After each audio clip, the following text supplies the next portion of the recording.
Bear.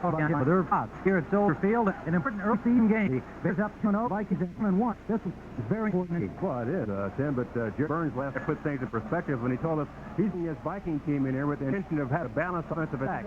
He wants to run the ball 50% of those, of course, King Hurst and Walker. He wants to pass for sometimes. Forget the Bill and Mike told he won't put the ball on the ground. Now, Anderson told me during the pregame warm-up he's coming in this game with bruised ribs, so he may have some trouble getting going this afternoon. In my view, I think the difference is going to be a quarterback play. It's always that way. So it's still going to be Wade Wilson against Jim Harbaugh, both supported with outstanding defensive efforts.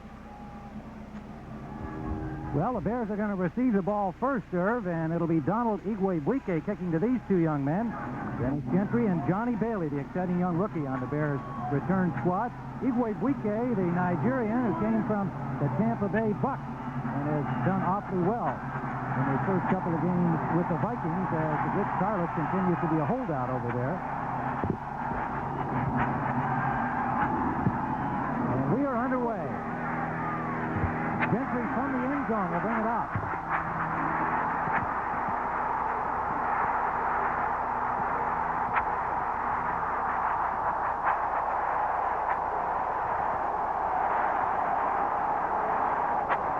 To the 45-yard line in Minnesota, Dennis Gentry, and he started 5 yards deep. Reggie Rutland finally got him. Outstanding kickoff return, Tim. You see the Webs blocking up front. The special teams do a good job picking off their respective defenders, and Gentry right now uses his great open field running ability, gets that ball upfield. That's a tremendous play. 58 yards, and the Bears with great field position to open the game. Jim Harbaugh, the quarterback. Muster and Anderson, the running back, in the eye. Bill Anderson tripped up behind the line of scrimmage, got about 2. Good tackle on the play. Chris Dolman making the hit. Jim Harbaugh, the second-year man in terms of his full-time career as a Bear quarterback. With this offensive line, Covert, Bort, Hilgenberg, Thayer, Van Horn, and Jim Thornton at the tight end. Anderson and Muster starting. Davis and Morris, the wide receivers. They lead second.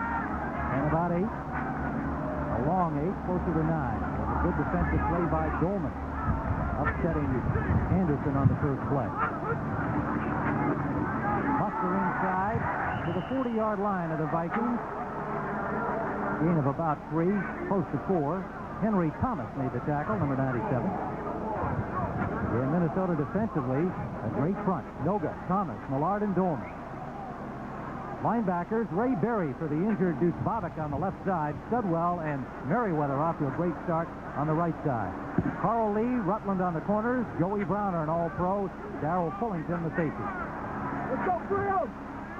Vikings Jerry Burns, knowing the significance of this game. It has a 2-game swing since they're playing each other in the Central Division. The first of a home-and-home matchup for the season. Third down, Harbaugh.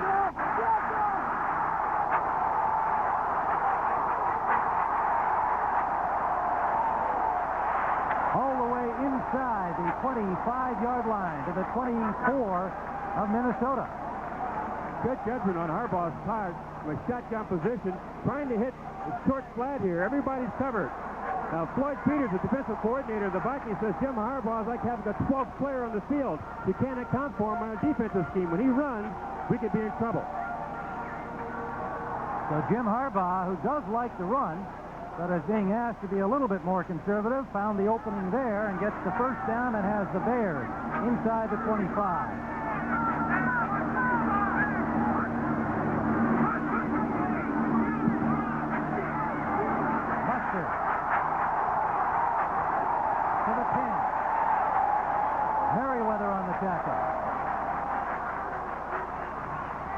First down, Chicago, opening drive of the football game. So much for coach's game plans, right? Ditka told us he wanted to keep the ball on the ground today and have maintained ball control. First down, what did he do? He throws the ball to Muster. It's a fairly safe pass to throw, though, because it's almost like a run. On the 10-yard line, Bears first down. Opening minutes of play at Soldier Field in Chicago.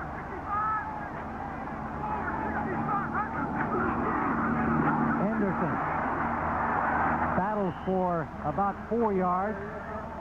He'll be at the 6-yard line of Minnesota when they spot the ball. Middle of that Vikings front, Scott Studwell, the linebacker, helping out Henry Thomas, the tackle, on the play, stopping Neil Anderson. Had a good afternoon last week. Now has 172 yards in 2 games rushing and has caught 9 passes. Chris Dolman waiting for Jim Covert to come out and renew their battle, which will be a good one all day long.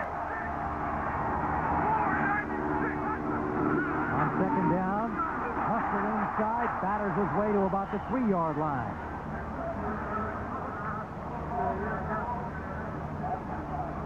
Darrell Fullington coming up from the safety spot, number 29, to get in on the tackle. And Browner there again, number 47. Tim, Browner, the big defensive back. Of course, Mustard coming upfield for the Bears that last play, but Browner was about 225 pounds. He could play a position almost like a linebacker, and oftentimes the Minnesota Vikings will bring him up to the line of scrimmage just like a linebacker, as he did on that play, and stop those plays. It's very difficult to account for an offensive blocking team. That's where he lines up now. 3rd down. They need to get just inside the 1 for a 1st down. Cap Boso is in.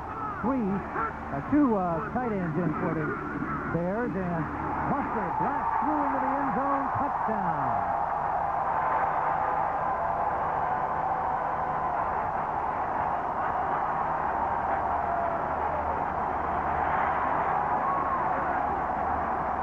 So Dennis Gentry's 58-yard kickoff return, setting up this opening series. It finished this way.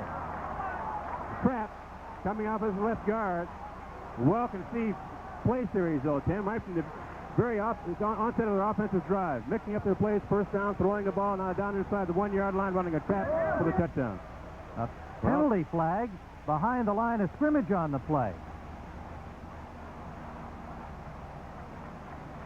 We will not say it was a late call, but the flag was Illegal formation. Number 74 on the end of the line. 5 yards. Repeat 3rd down. Well, that touchdown comes off the board. Jim Covert was uncovered on the left side. Tim, he has to be an 80 or a 2 number when he's at. That doesn't have the right number. The left end right here has to report to the official and say, I'm not the guy who normally plays this spot. My number is 74, not 84. Can I play there? And he has to have permission for the official to do it. Apparently, he didn't check in with the official.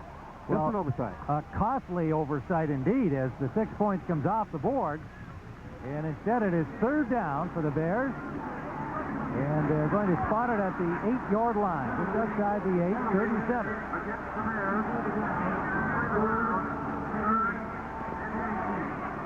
Now that is the kind of mental error that drives Mike Ditka daffy.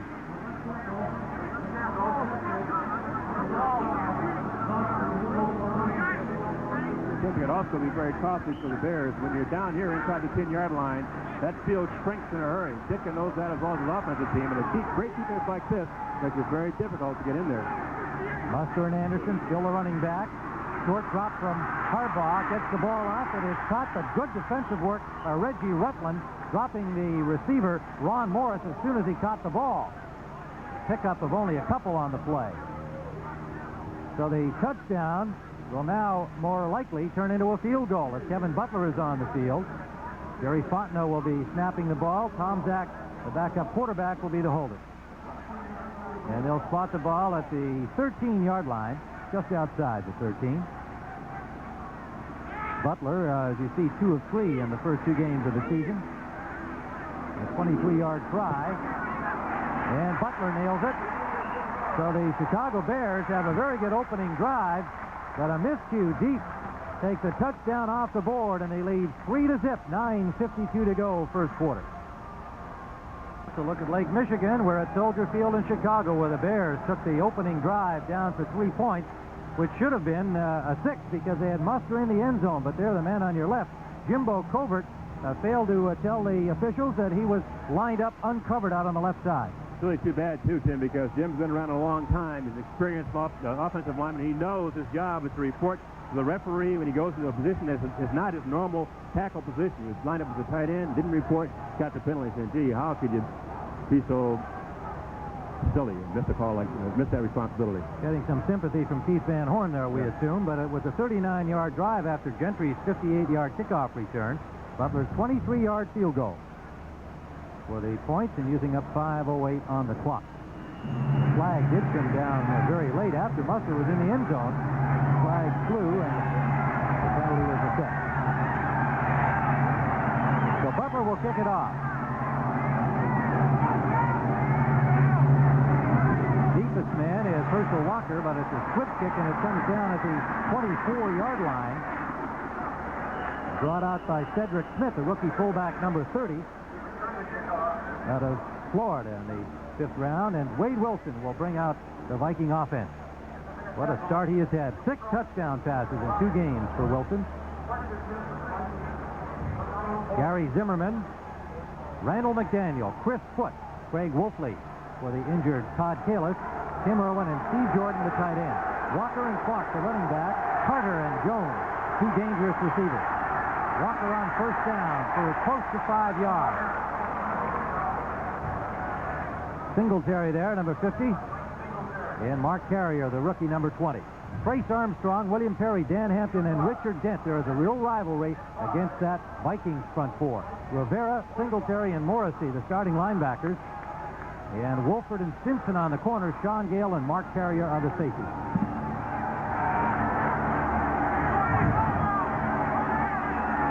Second down and 5, Vikings.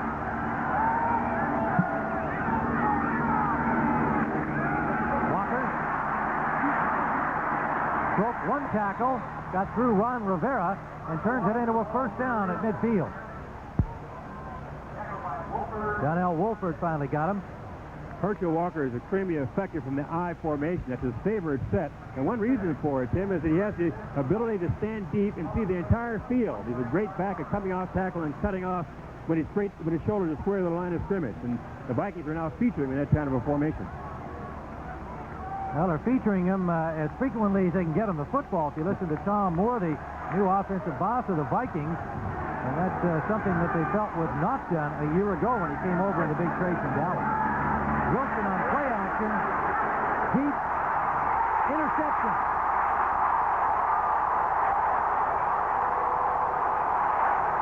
Lemuel Stinson has the first of 2 interceptions he is planning for the day.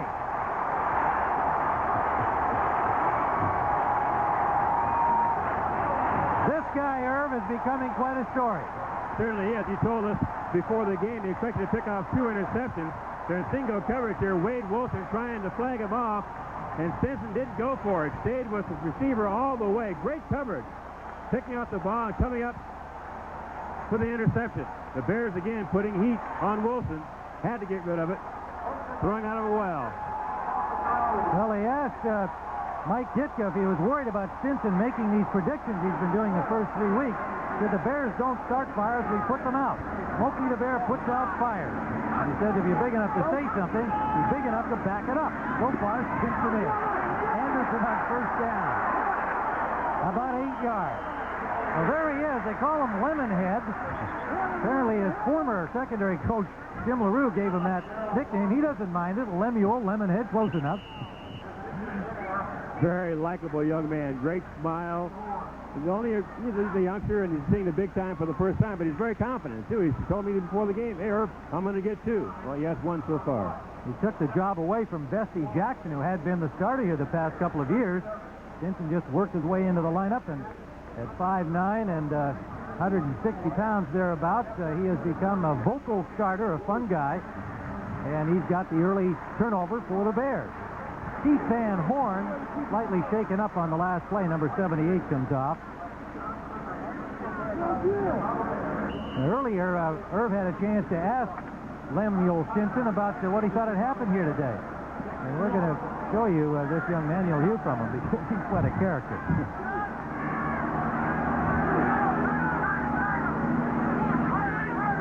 Second down and about 1 yard for the Bears. Anderson. He'll be close to the first down. Well, let's go back and hear from Lemuel Stinson talking with Irv just before the game. My prediction for today is we get 4 turnovers, 2 interceptions for myself. I'm going to put Darnell and Sean Gale off in that, too. They'll get interceptions, too. So is Carey. Well, if they all get their interceptions, they're going to wind up with 5. He covered the rest of his teammates there. Wilford and Carrier as well, along with Sean Gale. First down there. Harbaugh runs it for about 3. Good coverage downfield by the Vikings secondary, and Harbaugh took off. Merriweather forced him out. Tim, as he talked to Harbaugh yesterday, he was telling us he didn't want to take any chances with the ball. We have a great defense. We want to establish a running game. I'm a young quarterback. I'm seeing more every week. I'm still learning, but he has tremendous instinct to when you bring that ball down and go with it. And you really don't mind watching him run with the football. He's a pretty good runner. Well, they got 2 yards on the play. It'll leave 2nd and 8 for the Bears at their own 42-yard line. Thornton, the tight end, in motion. They come back the other way with Anderson, and Anderson squirts through and dives for a pickup of about 3 over the 45-yard line of the Bears. You can see the flak jacket under Anderson's jersey there. Clearly the Bears didn't want to let anybody know that Anderson was hurting, but you had a chance to talk to him before the game. I asked him how his ribs were, Tim, and he told me that it's not a bruise. What it is a cartilage problem. It's more severe than a bruise. And I'm going to go as long as I can. If I can't do it, I'll just pull myself out. But it's my call. I'm going to go as long as I can. Right now, he said, I feel pretty good, but I'm sore. We'll see what happens. 2 touchdowns last week against the Packers. Had a big day. Gentry comes in on the 3rd down. And it's Gentry 29 in motion. Harbaugh with time. Pumps once, now runs out of time. And it is Thomas. Henry Thomas dropping him. And that'll bring up 4th down. So Henry Thomas does the job defensively.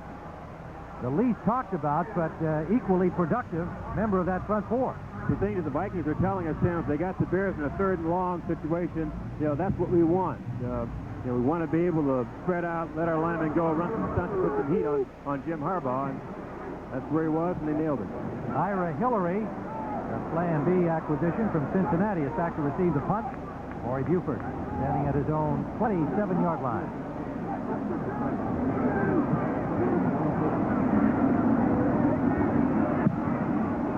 Line drive punt from Buford. Hillary at his 14, away from the first man, and out of bounds up near the 25-yard line of the Vikings. So we have 4:30 remaining. First quarter, Bears lead 3-0. Brian and Herb Cross at Soldier Field in Chicago. You're looking at the Bears bench and the offensive line there. There's Pete Van Horn, who left for a play with a little bit of a nick, and John Wojciechowski came in for him. Lots more football ahead on CBS today. Game 2 of our doubleheader, you'll see either Atlanta at San Francisco, the Super Bowl champs, or you'll see the Philadelphia Eagles, much in the news as always. At an 0-2 start, they'll be in Los Angeles against the Rams. Coming up next here on CBS Sports. First down Vikings from their own 25-yard line following the Bears' 44-yard punt. Walker breaks 1 tackle and picks up close to 5 yards as he got away from big Twidge Perry. William Perry had a hand on him but couldn't bring Walker down. 5-yard gain for Herschel. Last week at 39 yards on the ground. Has 107 over 2 games and 10 catches. Caught 5 passes last week and had a touchdown. On 2nd down, he runs out of time. Wilson sacked by Trace Armstrong. The second-year man from Florida. 5 sacks on the season for this young guy. Trace Armstrong, Tim, is having an outstanding season already in this young year for the Chicago Bears. Here's a little game going. Armstrong going inside, and Fridge, really, 72, takes the offensive tackle outside to allow Armstrong to come in for the sack. So give Armstrong a whole sack and the refrigerator an assist. That leaves third down and about 13. Clark and Walker now in a pro set. Wilson's pass incomplete, intended for Chris Carter, a recent acquisition from the Eagles. As he was one of the final cuts over there, and a little jawing going on between McDaniel and Hampton.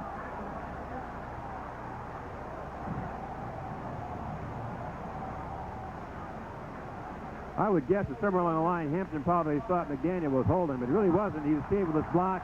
Hampton trying to get rid of him, and McDaniel didn't like it. These two people just don't back. Hampton says, "I'll be back. I'll be back." Harry Newsom will punt it away for the Vikings. And it is Dennis Gentry standing at the 30-yard line of the Bears. Newsom replacing Bucky Scribner this year as the punter, came over from Pittsburgh. And he gets it dandy away. Line drive Scott Bailey, back for the punt return. And Bailey all the way to the 40-yard line of the Vikings. Odds Ray McMillan made the stop, and if he hadn't gotten him there, the rookie might have gone the distance. Johnny Bailey from Texas A&I. And a flag, however, downfield. And it is against Chicago. Holding on the return. So another outstanding return by the Bears, and this one is going to come back up. Holding during the return. Number 52, Chicago, 10 yards. It'll be first down. Mickey Pruitt charged with the holding, according to referee Jim Tunney. And we have 2:39 to go here in the first quarter. The Bears continue to lead it 3-0. And with Irv Cross at Soldier Field, and a good return by rookie Johnny Bailey wiped out a holding call against Mickey Pruitt. The ball spotted at the 31-yard line, first down. And Keith Millard, eager to get going against this Bear offensive line, put some pressure on the rookie Harbaugh. I keep calling him a rookie, but his first full season as a starter with the Bears. He got you in the lead. Harbaugh out for Muster, off his hands, incomplete. Jim Harbaugh, the number 1 pick back in 1987, and in a battle with Tomzak most of last year. This year, Mike Ditka says he is my starter, although when pressed, he will say I have 2 starters, Harbaugh and Tomzak. But usually, it's prudent to have only one out on the field at any one time, and so far it's been Harbaugh. Well, Tim, I think he says that because when the preseason ended, their stats were fairly similar. But his gut feeling said, okay, I'll go with Harbaugh. I think I should go that way, and there he is. 2nd and 10.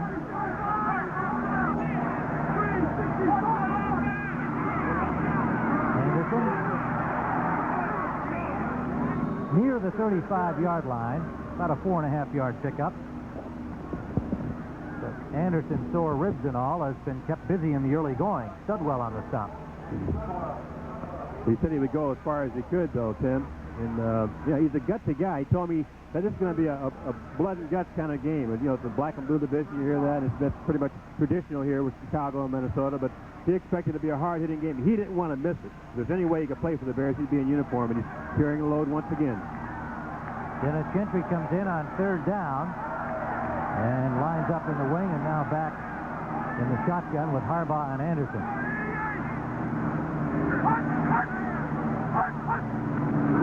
Low snap. Harbaugh, good recovery, and the pass incomplete for Wendell Davis. Looked, Irv, as though Harbaugh maybe didn't get a good grip on the ball there that time, as he had to dig out the low snap.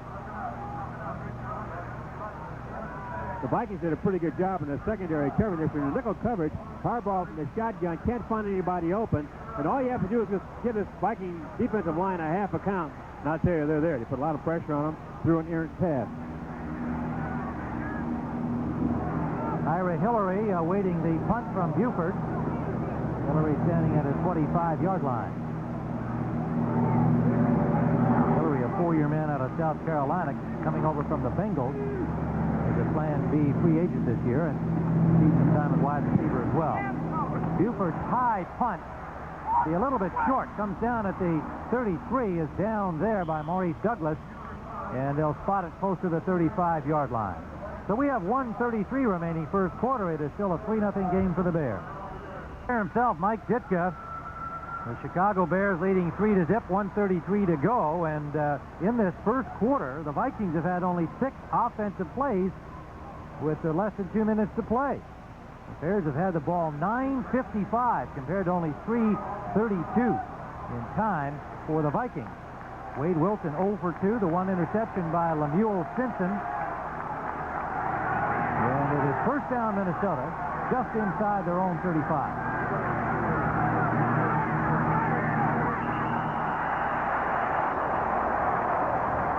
And eager Richard Dent was in the backfield before the ball came up. Raised his hands and said guilty. Flags everywhere. See whether he was drawn or not. But well, he was. Offense 64 is still first down.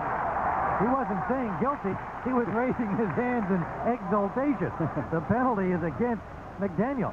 Brandon McDaniel, the left tackle, number 64 there, rocks back a little bit. Now, Dent's up in a 2-point stance in the linebacker position, getting ready to rush. McDaniel felt his presence, rocked back, and drew everybody offside. And you can see his hand come off the ground. That brought Dent over, so it's first and 15. Walker runs right into Ron Rivera. Picked up about 3 on the play. Rick Finney is in the game at fullback with Walker. Tim, Richard Dent told us that he had to talk to our defensive coordinator to get him into playing a linebacker position because everybody keyed on him on the defensive line. Here he is standing up in a position where he can pursue freely and not be attacked by that Viking offensive line. Makes the play on the other side of the field. The big guy coming across here is a linebacker now, standing up, tackling Walker because he is free. Second and 12. It was interesting hearing Dent talking about how he talked the coach and pulled him into that. Pressure on Wilson. Good piece of running by Wade Wilson. About a yard short of the first down. Wade Wilson, like Harbaugh, is a pretty good runner. Tim, Wilson seeing a defense he's not familiar with. Again, we've got Richard Dent standing up as a linebacker. See him, number 95. The Bears then are going into a single coverage with a defensive back clamping down, doubling their outside people. Wilson can't find his wide receiver open, and is also finding an extra large linebacker in there, number 95. He didn't expect to see. He just got away from Trace Armstrong, and it was Singletary. He finally stopped him. It's less than a yard to go. Third down at the 44 of Minnesota. Dent, interception. Laterals the ball forward. Flag is down. The Bears, I believe, maintain possession. Irv, isn't it so frequently a guy makes a great play, then tries to do too much with it. Dent nearly coughs it up. Illegal forward pass. Good. Illegal forward pass. Richard Dent's having a sensational day. Down in a 3-point stance in the defensive end position, isn't causing havoc. He was standing up in the middle linebacker position. Now, there's a defensive end on the pass rush. Bats the ball up in the air, and makes an interception. That's an illegal forward lateral there, but the Bears will get the ball because of Dent's brilliant play. There it is, batting it up now. Let's get it at its highest point. Now become a running back, big guy. Oh, boy. That's pretty cool. That's a forward pass. Morrissey did a good job to keep possession of the ball for the Bears. And a great play by Richard Dent, despite nearly losing the ball back to the Vikings. And we've come to the end of the first quarter with the score, the Bears 3, the Vikings nothing. Places worldwide. Visa is everywhere you want to be. And by Federal Express for documents, packages, and freight. Federal Express, the best way to ship it over there. Tim Ryan and Irv Cross, we are at Soldier Field in Chicago, completing the first quarter. The Bears on top, 3-0. It's been an eventful quarter, Irv. Defensive play the way expected to be, but the Bears had a slight edge on special teams. And 2 big interceptions. Harbaugh going deep, and that is incomplete. Intended for Wendell Davis. Reggie Rutland had the coverage. And another flag down back at the line of scrimmage.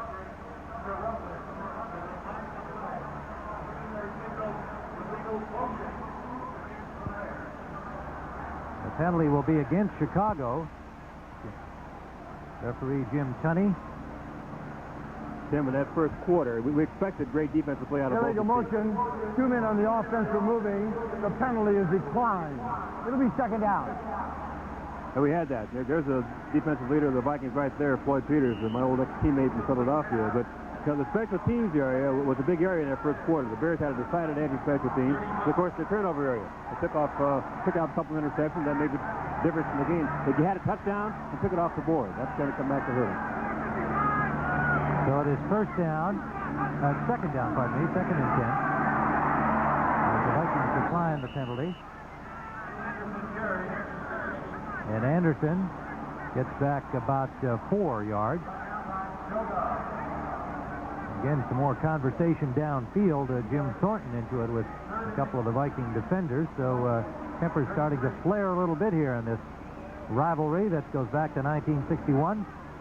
And all of the players out there realizing the significance of this game, even though it's the third week of the NFL season. A 2-game swing at stake here in the standings in the Central Division.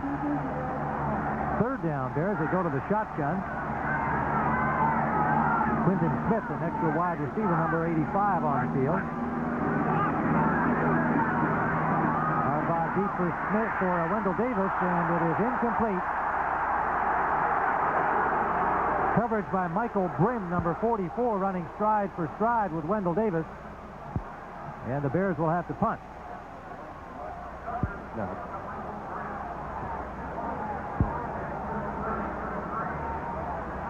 Well, it looks like they may, with this prevailing wind having picked up to 21 degrees, they're going to try a field goal. Butler will tee it up at the 41-yard line, a 51-yard attempt. His long of the season, a 47-yarder. He does have the wind behind him.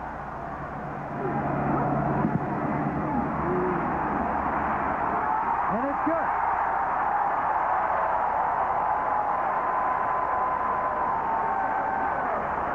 "51-yard field goal by Kevin Butler, and the Bears lead 6-0.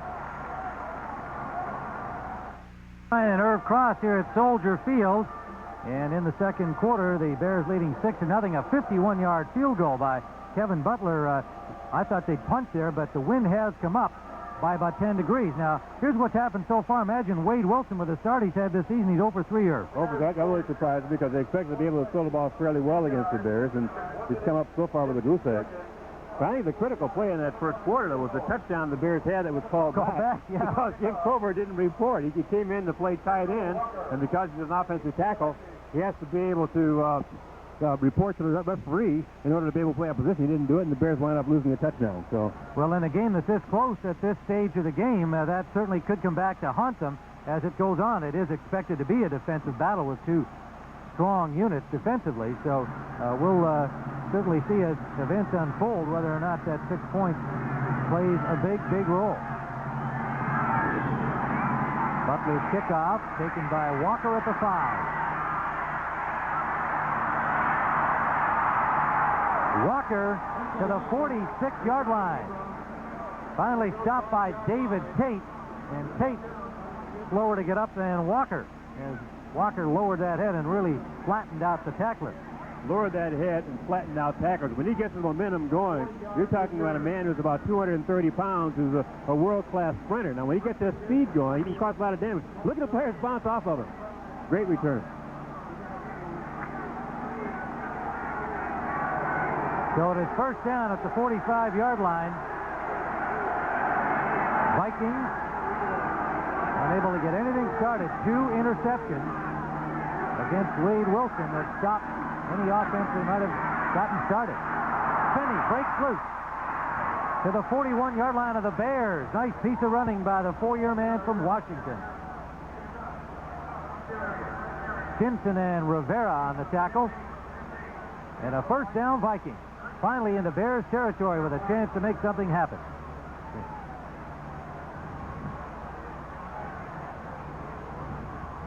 There's a look at Bob Schnelker, offensive coordinator, in the box right next to us here. The Vikings offensive staff upstairs, and yet Tom Moore is the man who is actually running that offense. We'll have Irv develop that story for you in a minute. Walker gets about 2. They talked about how this offense has been designed under Moore to get the ball more to Herschel Walker, and we're seeing that. Yeah, well, Moore told us that I'm not a systems coach, I'm a people coach. And whatever my athletes can do, I adapt my system to them. And the Vikings offense now reflects that. And there's Moore down there with the headset listening, sending the signal to his next play. But he and Schnucker worked very well in planning the offensive game plan. They worked very closely. Schnucker's up here spotting and helping him call the plays. And, of course, Moore down the field makes the final decision on the play. 2nd and 9. Rolling to his left. Wilson off the hands of Jordan and nearly picked off by the Bears. Sean Gale nearly grabbed that on a deflection. Couldn't quite hold on. Tim, this was tremendous reaction. Sean Gale covering Jordan coming across on a crossing pattern. The ball goes up in the air, makes a cat-like reaction to come down with it. Now they're in single coverage here, and Jordan, short receiver here, bats the ball up. He almost, see, I tell you, he had it, but I guess he didn't have control of it when he hit the ground. So it is 3rd and 9, and we may have a little replay happening here. There's a discussion on the field now and a slight delay, so it may be that the replay official, Bill Fetty, taking a look as we did as to whether or not Gale had it. The thing that's working against Gale here is that he got up and didn't make it look like he had actually made the catch. I can tell you, as an old defensive back, if I had a play like that, I would have raised that ball and said, here, I caught it. I got it. You know, because it looks like he does catch it here right now. The ball's up in the air. He has possession. Now, does he have, well, it came out when he hit the ground, but did he have possession before he hit the ground? Apparently not. Incomplete pass. 3rd and 9. Yeah, Gale's got to learn to act a little better. There wasn't much shot on that. Wilson under pressure. A lot of running room. To the 15-yard line, Wade Wilson. Second time he has run successfully against the Bear rush. Tate steered him out. A 24-yard gain. Again, there's a time when you want your quarterbacks to run. Now, Wilson gave this pattern every chance he could to develop. Again, the Bears coming in a full blitz, single coverage upfield. Can't find anybody open. Then he elects to go ahead and take off on his own. Jerry Burns last night told us he's done this several times during the course of the season. At key times, ran out of the pocket to keep the drives alive. So now the Vikings finally down deep in Bear territory. First time in the game at the 15. Walker. Sean Gale dumps him at the 10.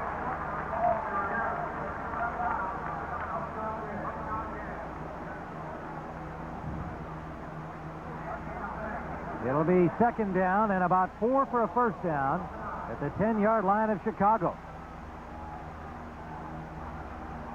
Boy, they have been the murder inside the so-called red zone. They have not failed to score in the first 2 games of the season once they're down here.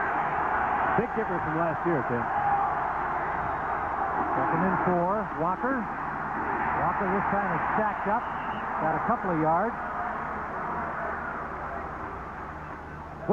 What they did to try to get that red zone syndrome off their back, Tim, when they got in the 20-yard line, they seemed to just die. They came up with field goals a year ago, couldn't get touchdowns. So in training camp this year, they spent a lot of time working their offense within that 20-yard zone. Moore told us, the offensive coordinator, that when you get down there, the defense, the field kind of shrinks. The defense crowds up on you, so you have to change your rhythm and change your play selection when you get down there.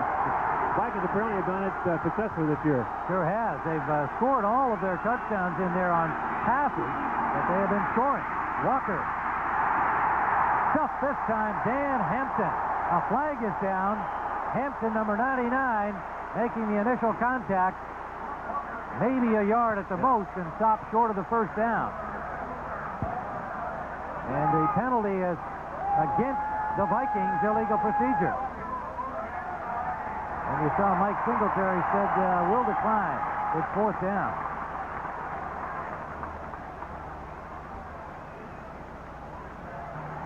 Illegal motion, number 84, offense is declined.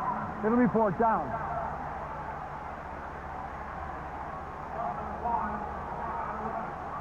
So the Bears declining leaves a 4th down, and the Vikings will go for the field goal here in this close football game. 10-16 to go in the half. 6-0. Bear lead. Donald Igwe-Buike will attempt. The ball being spotted at the 16-yard line. And Igwebuike's 26-yard field goal is good, and the Vikings are on the board.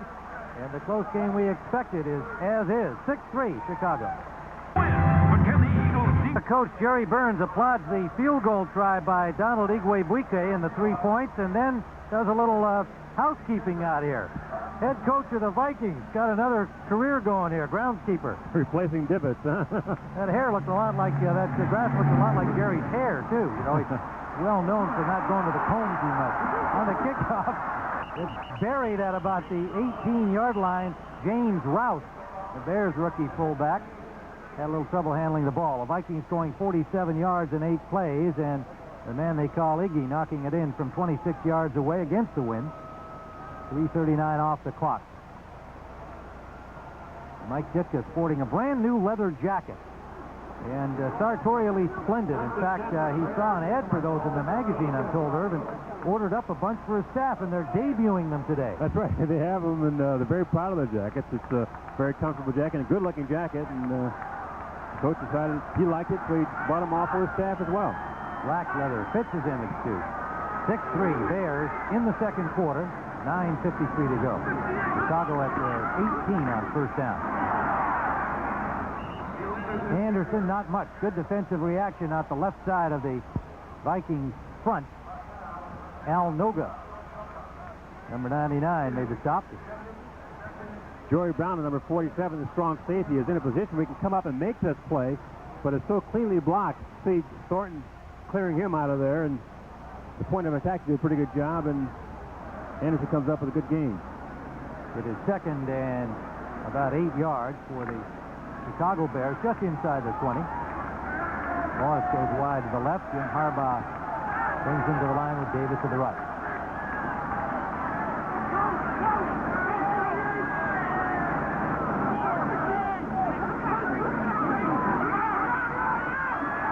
Harbaugh off for Anderson. Well played by the corner, Carl Lee.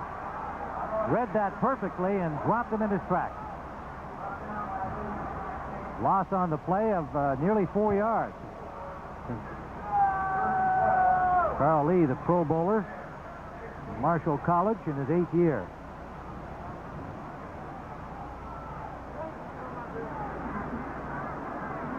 It'll be third down from the 15-yard line. They'll now need a long 12 for a first. Dennis Gentry brings the play on for Harbaugh.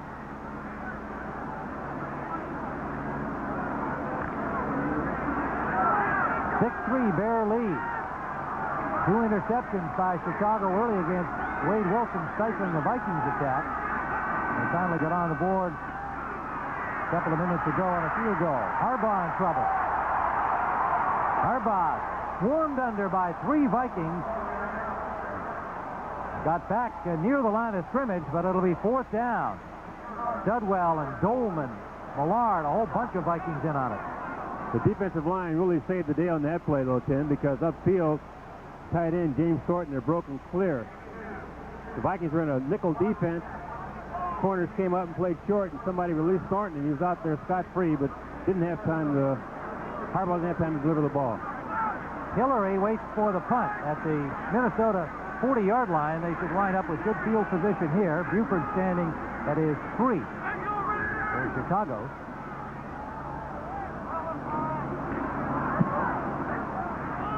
Good kick with the wind. Drives Hillary back near the 30-yard line. And he is covered well at the 35. Maurice Douglas there to lead the charge, and we'll be back at Soldier Field in a moment. To go, Greg Landry, the offensive boss of the Bears, chatting with Harbaugh, and Mike Ditka coming over there, the head man getting into it. Don't look too happy about that last series in which they were stopped and had to punt. Vikings have it at their own 35-yard line after a 50-yard punt from Buford. This is Walker. Walker mows down a couple of Bears and gets about 6 yards. Singletary and Mark Carrier, the rookie from USC, combined to stop him.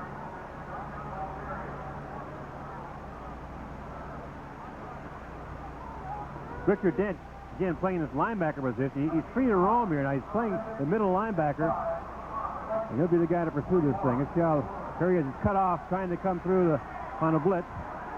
Doesn't make it. So it is second down and nearly 5. Wilson delivers, and it is caught by Anthony Carter. Well, no, it wasn't caught. The officials say he did not keep possession. Incomplete. Third down. Quick slant, one of Carter's favorite patterns. Finney, running back coming out here, trying to encourage the linebackers to open an area for Carter to run into. He does.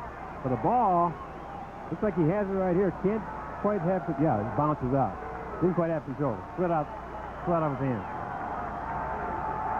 Third down for the Vikings. Wilson still looking for his first pass completion of the day.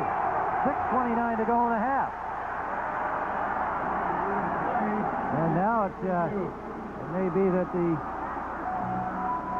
replay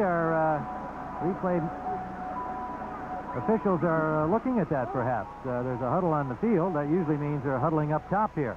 From what we saw, it looked as though he had the ball and sort of slid out of his hands as he was approaching the ground, and by the time he hit the ground, the ball had come out of his hands. It was an incomplete pass. They'll probably see. They will see that. On review, the play is called on the field as incomplete. Third down. Well, and similar to Sean Gale's interception attempt, Carter didn't do a big acting job after he got up either. Yeah. It is third down. An early big play for the Vikings here. 6:29 to go. They've got to make something happen, and Sean Gale dives in front of the intended receiver, Jordan, to knock that one down, and Wilson is now 0 for 6. Yeah. The Bears have 4 defensive backs, 5 defensive backs in the game. 4 of them are playing short here. Wilson had nowhere to throw the ball. Sean Gale comes up with a good play. You heard the Bears fans applauding the defensive effort of Chicago, and a near block. Newsom's punt comes down at the 45 of the Bears. No flags are down, and it was nearly blocked by Roper, number 55, the linebacker. And we have 6:18 to go in the half. A 14-yard punt and a 6-3 Bear lead. 11 men on the line. Oh, so close.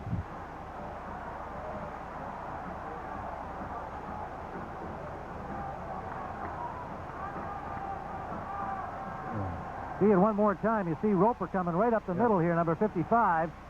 Pushed off, but kept his direction. They had 10 men on the line, Tim, and 2 gaps cleared, and just couldn't quite get there. Looked like it was deflected in some way, and maybe Roper got a hand on it. 6:18 to go in the second period here.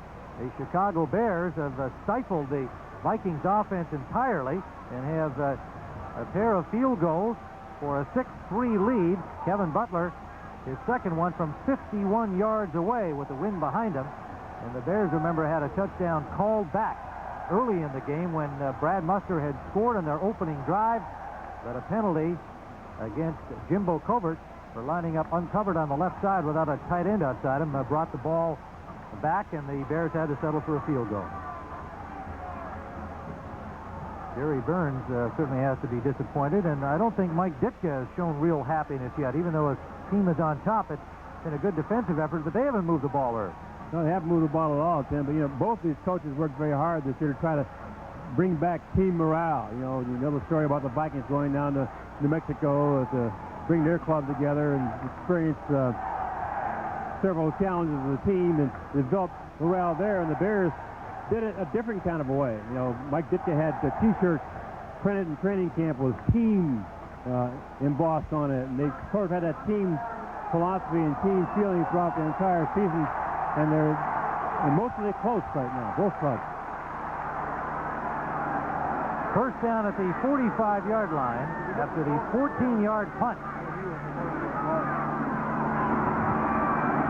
Neil Anderson struggled for about 3 yards straight ahead.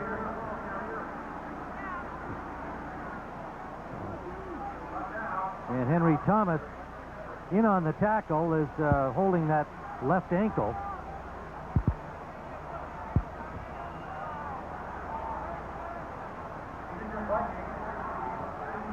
so Thomas will get some medical attention, and we'll take this time out. It's at 3 o'clock Eastern Time. Pennant race action. Check the local listings for the game in your area. Next Saturday at 3 Eastern here on CBS Sports, and those pennant races are really getting tight and interesting. There's Neil Anderson, and looks like he's bothered her. Well, they're working on that flak jacket, and they're trying to check his ribs. He told me that if he couldn't go, he'd pull himself out, and they're checking his ribs now. It is second down for the Bears near midfield. They need 7, and Mark Green.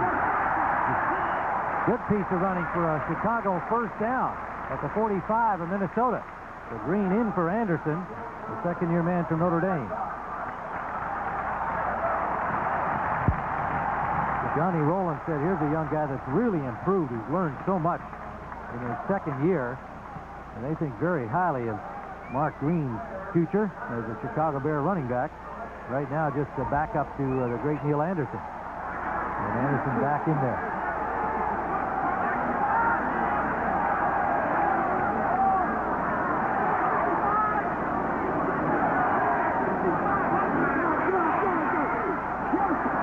Trying to come to the near side, throws it away.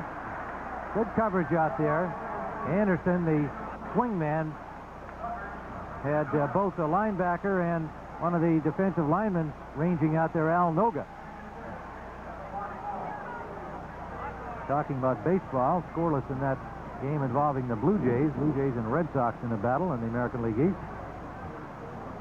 2nd and 10 at the 45-yard line. Ditka appearing calm, cool, and collected down there, saying he's trying to be that, trying to be a little easier on his young players, criticized for criticizing them a year ago, particularly after a loss in Washington. Harbaugh under pressure from Millard. Flag is down. Sails it up out of bounds again. And a flag down on the far side of the field.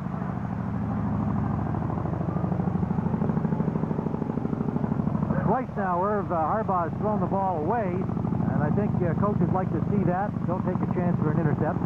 Well, it's a good decision on his part, but he's trying to hit Neil Anderson, who went out to the flat on the backside and turned up and tried to get him one-on-one on Merriweather. But he was covered. Illegal use of the hands. Number 48 defense, 5 yards and first down. Reggie Rutland charged with illegal use of hands. First down, Bears. This one he's trying to find Anderson on a pattern and flatten up. But Millard breaks through here and puts heat on him and doesn't have a chance to deliver the ball to the receiver, so he threw it out of bounds. A smart thing to do. So first down for the Bears, a costly penalty against the Vikings at the 40-yard line of Minnesota. Muster and Anderson, the running back. Muster straight ahead. About 9 to the 30 of Minnesota before Studwell stopped him. When the Bears come out in this formation and go in motion, they develop a double wing. The inside linebackers then will find themselves oftentimes outflanked. They get one-on-one blocking in here. See Thayer picks up his block, and Muster comes right up the middle for the yardage. Scott Studwell, 35 years of age in his 14th year. He just won't go away, Studwell. All these young guys come in and challenge him, and he continues to play solidly. Second and short. Henry Thomas is back in the line after his injury. First down, Muster down to the 23-yard line. The big guy from Stanford. Studwell again with Joey Browner, and the crowd applauding the effort of Brad Muster.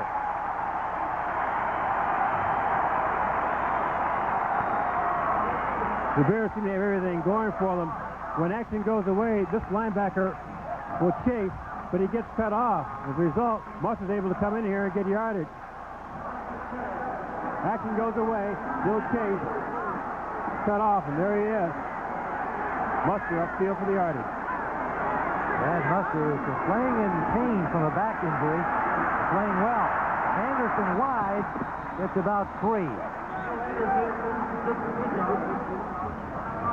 Inside the 20-yard line, Bears driving. Fullington steered him out of bounds.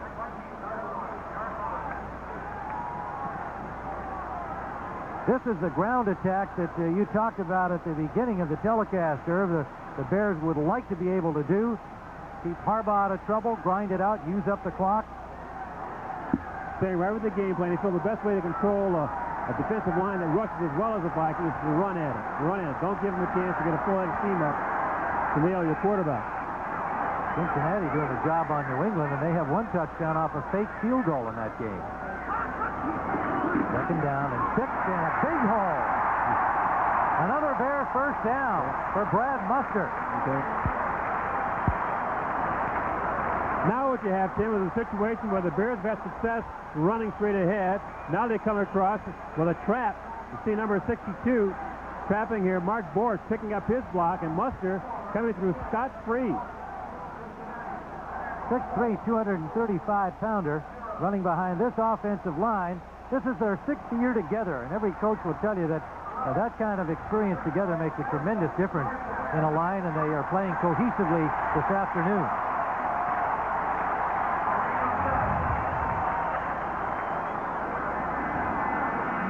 Tom Zach, who does some of the signaling in when required, in discussion there with Greg Landry, the offensive boss, and Mike Dickton. Glad to see Greg Landry back in full-time action after his bout with viral encephalitis.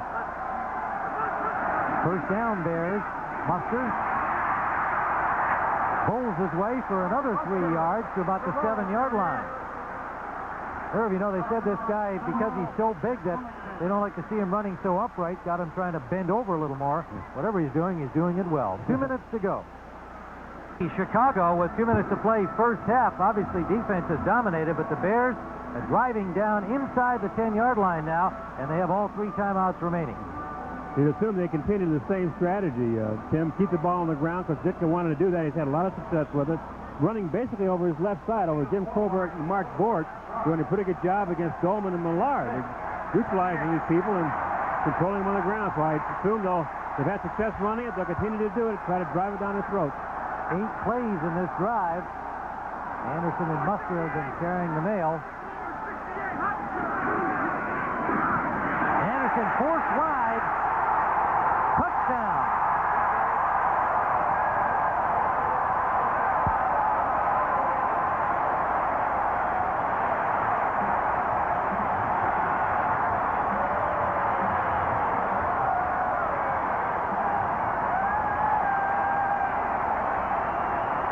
This play, the backside linebacker, when Flo goes away, will chase.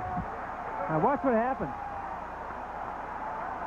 Anderson starts to his right and then breaks back after Berry runs himself out of there. Butler with a point after. And flak jacket and all, Neil Anderson going all out. There's a touchdown. And the first of the game. A Bear lead now of 13-3. 1:54 remains here in the first half.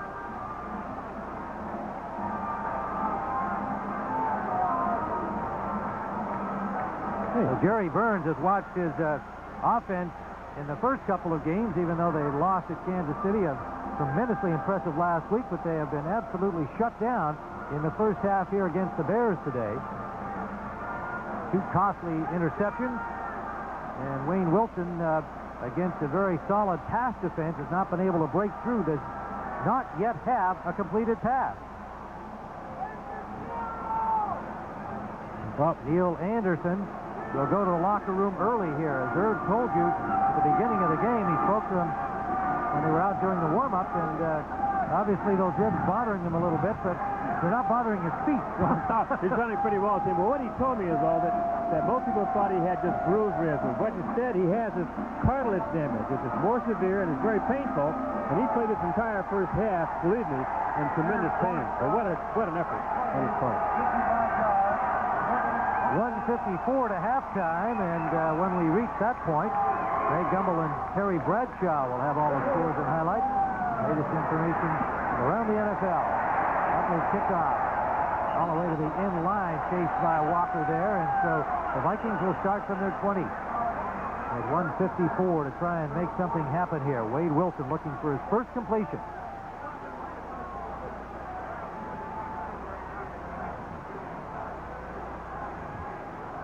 Mike Ditka with some words of counsel for Kevin Butler. He doesn't talk to the kickers all that often. What do you think's going on here, Herb? Not particularly when the defense is on the field. I don't know.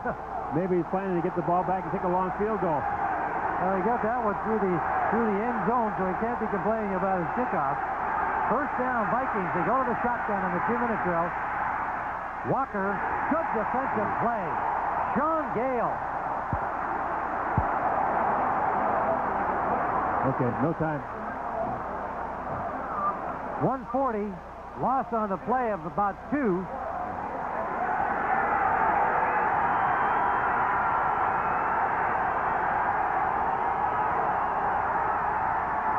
Wilson beats sideline, complete to Anthony Carter. Short of the first down, out of bounds at the 28. Well, evidently did not get out. Clock still going here. 1:15 and counting down. Carter unable to get out of bounds. Penny the lone setback. 4 receivers.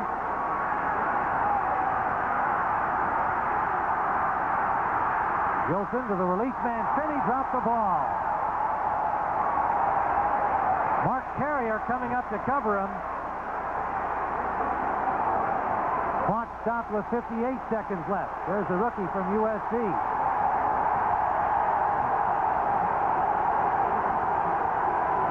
And the punting unit comes on, and the crowd applauds the Bear defense.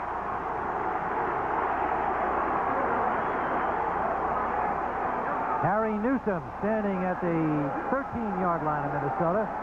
Johnny Bailey backs up close to the 30-yard line. And not a good kick as Newsom was rushed again, but he gets a Viking bounce.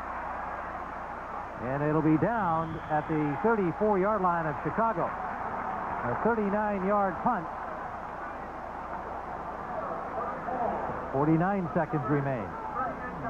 Well, you're up by 10. How do you play these final seconds here, Irv? Well, maybe that's why Ditka was talking to his field goal kicker. Be ready. Be ready. Be ready. If you get the ball back, we might have to go for a long field goal. So you play it safe, work the sidelines, get your team, first of all, in field goal range. And once you're there, then you think about doing something else. Right? They'll probably go ahead and work the ball methodically to get it within field goal range. Mark Green is in for Neil Anderson, who's gone to the locker room. Gentry is lined up as a receiver in the slot. Green, nowhere. Good defensive work by the Vikings. Al Noga, number 99, wrapped him up for a loss of about 3 yards. First timeout is called by the Bears. 42 seconds on the clock. There's Al Noga. And here's how things have progressed. It has not been a huge offensive half as Butler opened the scoring with a 23-yard field goal. That came on their first series after Mustard's touchdown was called back by a penalty. Then Butler, with the win, nailed one 51 yards in what appeared to be a punting situation. That gave him a 6-0 lead late in the first quarter. And in the second period, Donald Igwebuike closed it up to 3 with a 26-yard field goal for the Vikes. And then it was Neil Anderson going in from 8 yards out. You heard Irv Frost describe how well he did that as there was a traffic jam in front. He took it out wide to the left and ran it into the score. And now the medical report on Anderson is a pulled muscle in his lower back. There's a difference in the one he described. This is Boso. Cap Boso for a Joey Browner to the 44-yard line of Chicago, and still 23 seconds left in the half. A big play, Tim, a big play. I guess now you know why Ditka didn't want Harbaugh to throw the ball too much. That was a reasonably safe pass where he simply misjudged where Browner was. Browner playing a short zone here, number 47, backing off in the flat. Really, the ball wasn't thrown very well at all. He had a receiver open. It was a little short. Joey Browner in his all-pro fashion. He's done many times before. Picked it off. Browner, a 5-time Pro Bowler 5 years in a row, will frequently make the big play. That's right. Dolman and Millard and Thomas. putting on the pressure. So the Vikings have got a chance to close it up here. Wilson gets protection, now runs out of it, and has to unload. Dan Hampton in pursuit. You know Hampton will be complaining that he didn't get there. Those legs just don't work the way they used to. Virtually no cartilage left in either knee for Dan Hampton. When he gets in the open field like that against the quarterbacks, he's not catching them the way they used to, but he still wreaks havoc in there, in the middle. Said he's real happy the way things are being orchestrated here in Chicago now. He's rotating. He plays 6 or 8 plays, comes out, and goes back in 6. So he's always fresh and ready to go. Steve McMichael and William Perry and Hampton in that rotation. Wilson deep. He's got 2 receivers there. Batted around, and not sure who came down with the ball. Looks like the Bears picked it off. No. It is Vikings got it. Steve Jordan.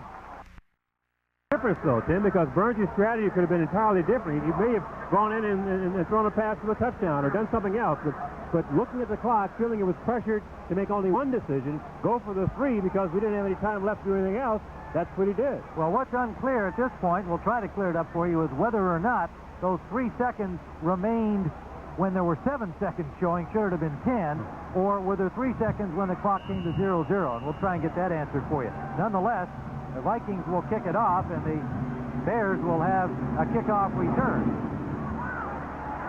Whip kick, James Rout to the 42-yard line, and that will officially bring the first half to a close. So we've got the tight ball game everybody expected. A defensive struggle with the Bears up. The end of the first half, 13-6. Our coverage.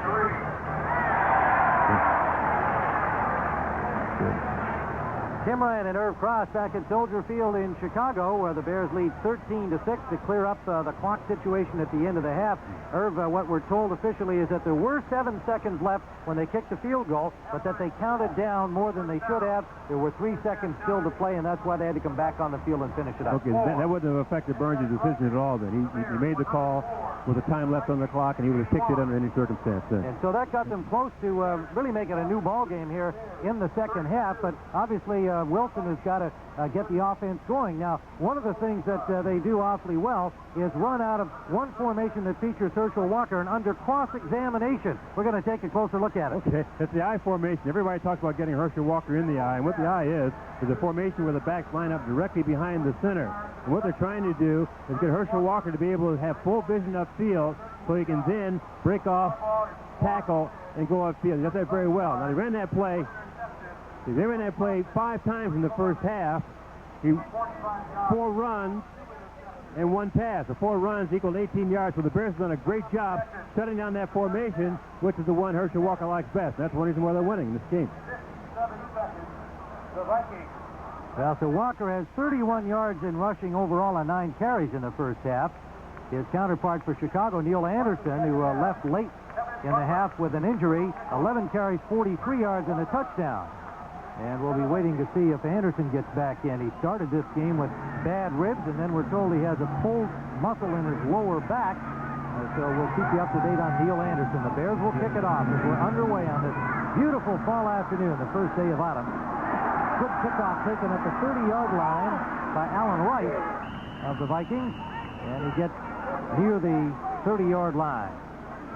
So Wade Wilson, who really struggled through the first half, 3 of 11, 2 interceptions.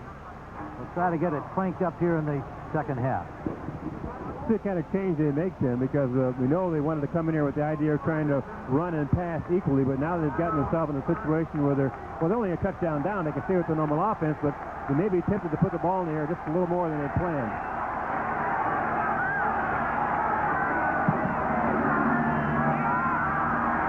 Herschel Walker, about 3 yards. 5 of the dark-shirted Bears there to bury him. Mark Carrier coming up to get into it. Mark Carrier, the rookie who ran off Dave Duerson, the veteran. Somewhat of a surprise this year that they let Duerson go. He turned up with the New York Giants, but Mark Carrier drafted number 1, projected as a starter, and he is there doing a job that is making Mike Ditka and Vince Tobin, the defensive coordinator, very happy indeed. Second down, and 6 to go. Penny in motion, and they give it to Walker. Trying the left side. He is shut down after a gain of 2. Good work on the corner out there. The linebacker Morrissey and Mike Singletary ranging out to get in on the play. Again, working from the eye once again. This time it was a toss, but that play taking Herschel wider than he really wanted to go in the initial toss, wasn't able to make the turn. Morrissey played extremely well. His responsibility was to stay outside, turn it back, and he did. Well, you can see the numbers there. Can often play a role, not always, but 0 for 4 trying to convert. Let's see what he does here. Quickly up to Finney, nice catch, and he has the first down. Vikings to their own 45-yard line. Rick Finney with a good catch. Donnell Wolford on the coverage. Had to spin around to make the grab. Rick Finney is probably noted more for his power running inside, but he's also a good receiver, running a flare pattern out here against the zone defense. A short zone man coming up, but too late. Makes the first down. Nice catch.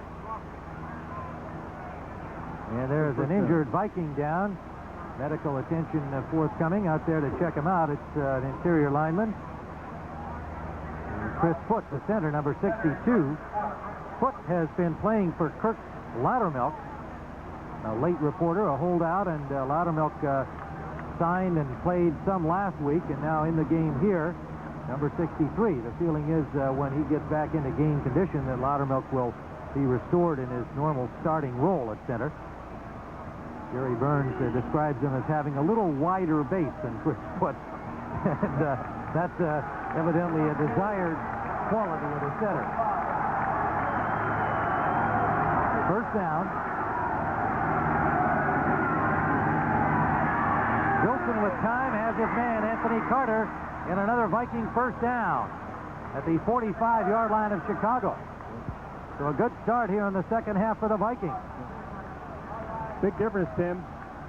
First down pass this time. They come out in a set where they fake. He goes back in the pocket and throws it deep out to Carter, working one-on-one over here on Emil Stinson. Little offensive strategy change. Throw the ball on first down instead of trying to run it. Veteran Jimbo Covert in a duel with Chris Dolman today when Dolman stays over on his own side. Like Dent, Dolman will move around. Walker breaks one tackle, and he's got some room. Out of bounds at the 26-yard line. They're going to spot it at the 24, I believe, for Herschel Walker. Again, from the I formation, Herschel Walker going off his left tackle, Gary Zimmerman, who does a great job up here, coming back down inside on Richard Dent. Holds the corner, and number 76, Tim Irwin, comes around, picks up a good block, and Herschel Walker is off to the races. 20-yard pickup for Walker. First down inside the 25 of Chicago. 13-6 Bear lead. This time stacked up. William Perry, number 72. Trace Armstrong, number 93. Tim, William Perry is having an outstanding season so far. Sure, it's early in the year, but he gets off the ball so much quicker than anybody else, and he's so strong. Here, making good penetration, knocking off the offensive lineman, and making the initial hit. You know, we saw him in practice. We thought, gee, Perry looks different. Now, we don't know if 325 is really 23 or not, but he looks slim and trim and in pretty good shape. Well, by comparison to the old William of a year ago, he looks downright svelte. Second down and 9, and Wade Wilson will take a timeout, something he didn't like for the play they had called. 11:04 remains in the third quarter. The Vikings driving at the Bear 24. New York won yesterday, 11-5. So they're 2.5 games back of the Pirates right now. Well, Montreal getting in the mix there, too, along with Pittsburgh. And here's a look at the American League action today. There you see Pittsburgh on top, 4-0. Mets fans won't like the look of that in the fifth inning. So the Vikings driving at the 23-yard line, 11:04 to go, third quarter. Jerry Burns, you can't tell whether he's winning or losing. His expression is usually the same. And right now the team is down.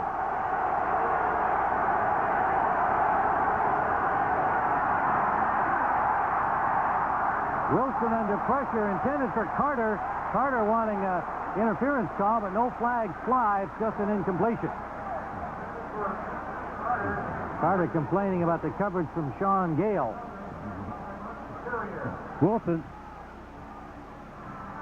trying to find Herschel Walker on the strong side. Can't get him. Carter has come all the way across field here. Thought he was open, but it wasn't. Trace Armstrong again applying the pressure. The lead 3rd and 9 at the 24-yard line.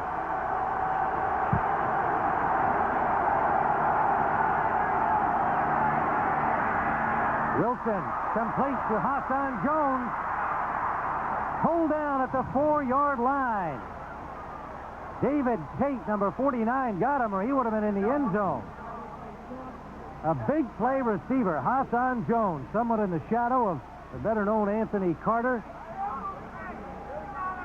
Tight end Steve Jordan, but Jones has got 9 catches coming into this game and makes a big one there for a 1st and goal. 6-footer out of Florida State, drafted in the 5th round, 1986. What seems to come up with those big ones? Penny, not much. Maybe a yard.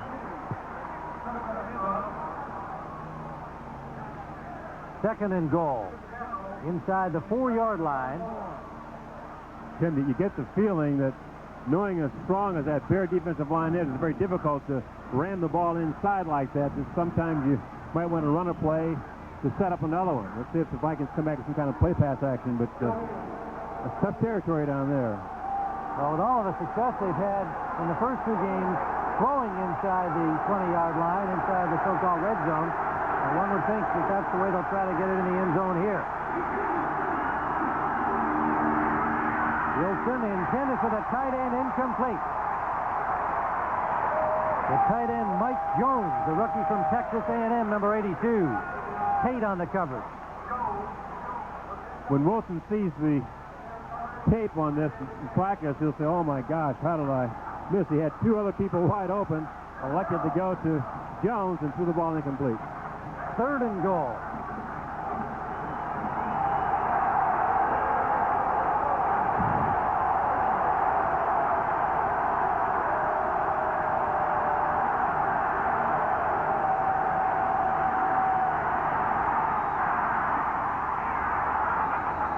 Incomplete. Steve Jordan covered by Singletary and Sean Gale.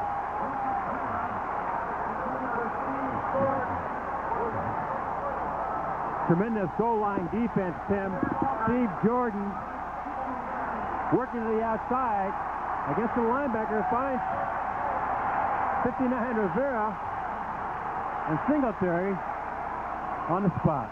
Yes, it was indeed Rivera who was the guy that did the best job on the defensive play. 22-yard field goal try for Donald Igwe-Buike. And they are now reviewing the play upstairs. The replay official is Bill Fetty.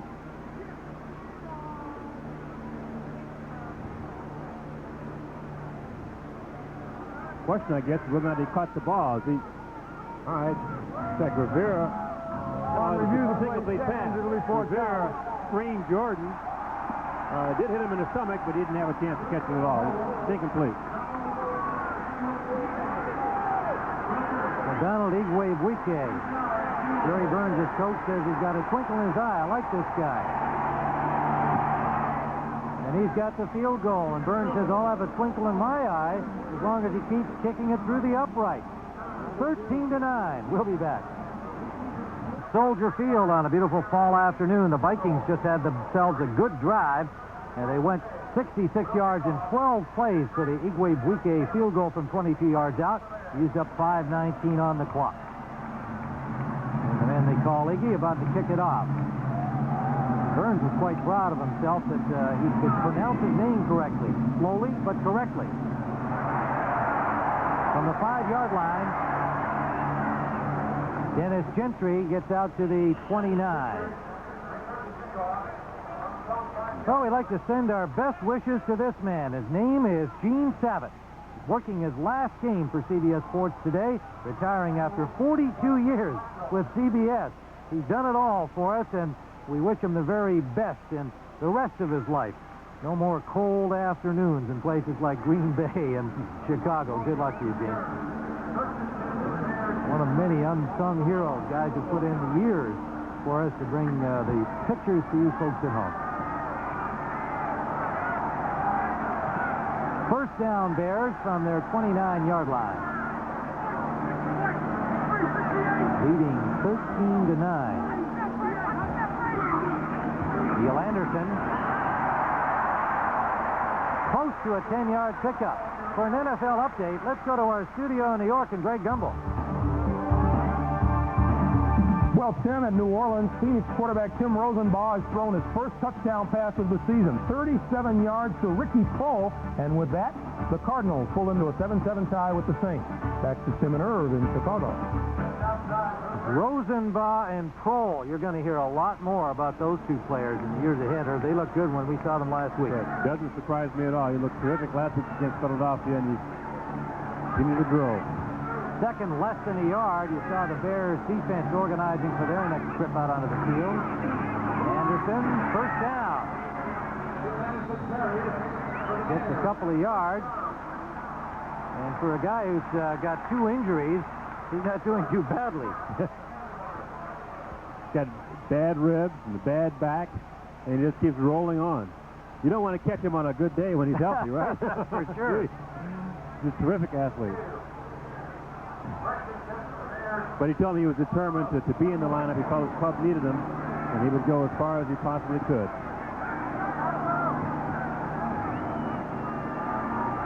First down, Chicago at their own 41.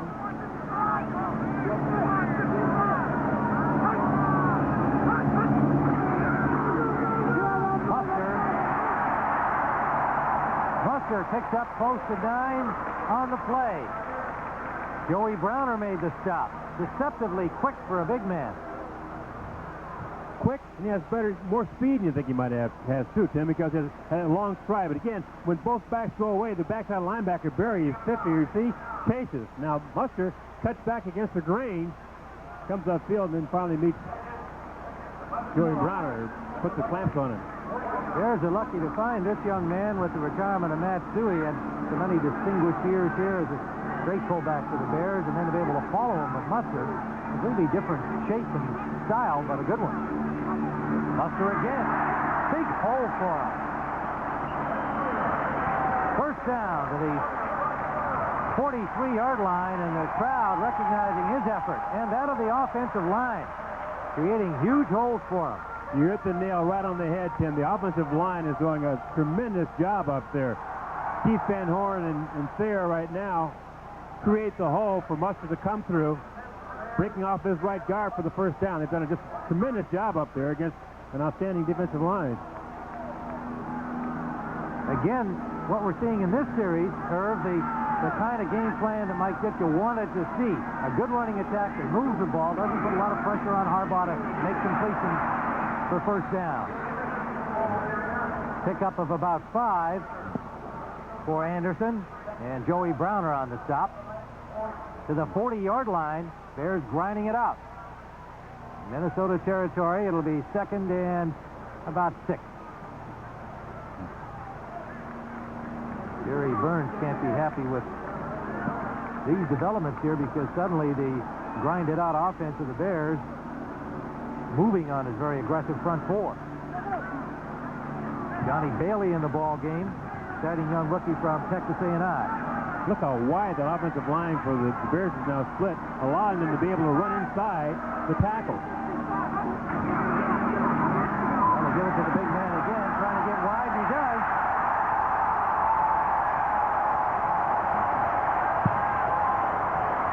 Brad Muster inside the 25 of Minnesota. Sensational job by the Bear offense, but again, that line taking real big splits. Muster wants to come up inside and finds everything shut down, and has enough speed to sprint outside to turn upfield and make a nice gain out of this play. Again, Joey Browner making the tackle. 11-yard gain, 62 on the day for Muster on 9 carries. From the 24-yard line, a first down, Chicago. Anderson back in the game, joining Muster. Morris wide left, Wendell Davis right. Anderson dipsy-doodling inside the 20-yard line. Pickup of nearly 5. This offensive line, you pointed out how well they're opening holes today from a variety of lineups, the way they split and so on. And you talk to Jay Helgenberg, the all-pro center, he feels that offensive players are just overlooked. He thinks that they ought to be paid like those big, high-priced defensive linemen. And this is how they ought to be rated. Well, you'd expect him to think that offensive linemen should be paid higher, more than the defensive linemen, but he has a valid point. He said if they use those stats you saw there and applied them like they do sacks for defensive linemen, that their work might be better measured. Muster, with a good hole out the right side, gets down to the 15-yard line. Tim, this is a real frustrating drive for any opposing. Can't that offensive line control the ball the way they have, and the Vikings have done everything they can in their defensive repertoire to try to shut it down. The offensive line has just picked up everything. Most of it's been single blocking. They've had pretty wide splits between the guard and tackle, trying to come back inside on traps, and then when they go outside, they kind of close down a little bit so they can bounce to the outside. But for the most part, it's one-on-one blocking up there. They're 5 against the Vikings front 4, and the Bears are winning right now. 8 runs in this drive. They've got third and a short 2 for a first down. Anderson diving for it. Vikings say he didn't get there.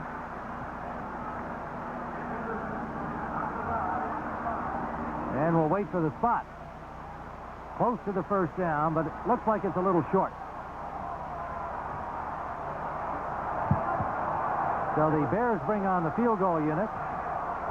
And it'll be Kevin Butler teeing it up at about the 23-yard line, just inside the 23.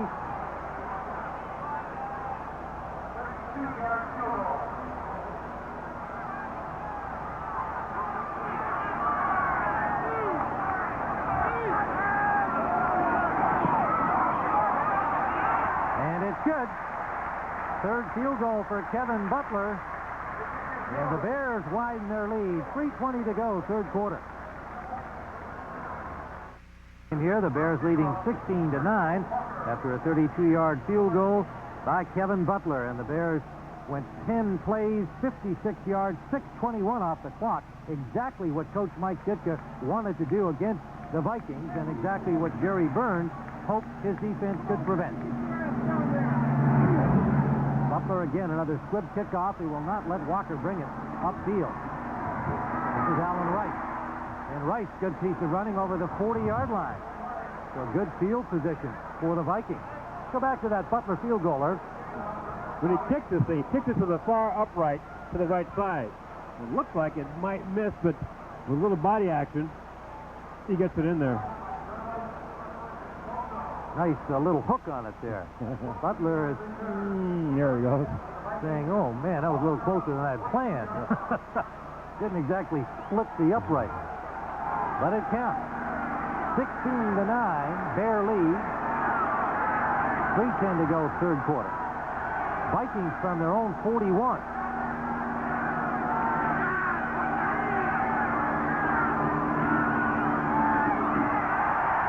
Jesse Clark was stopped for a loss of a yard. For another NFL update, let's go to Greg Gumbel in New York. Well, Tim, in the Superdome, the Saints have come right back. Reuben Mays from 10 yards out behind. Good blocking, finds his way to the end zone, and the Saints go up a touchdown. It's 14-7 New Orleans in the third. Let's go back to Soldier Field. Well, thank you, Greg. And there's a look at some of the members of that Bears offensive line. Jimbo Covert, Mark Bortz.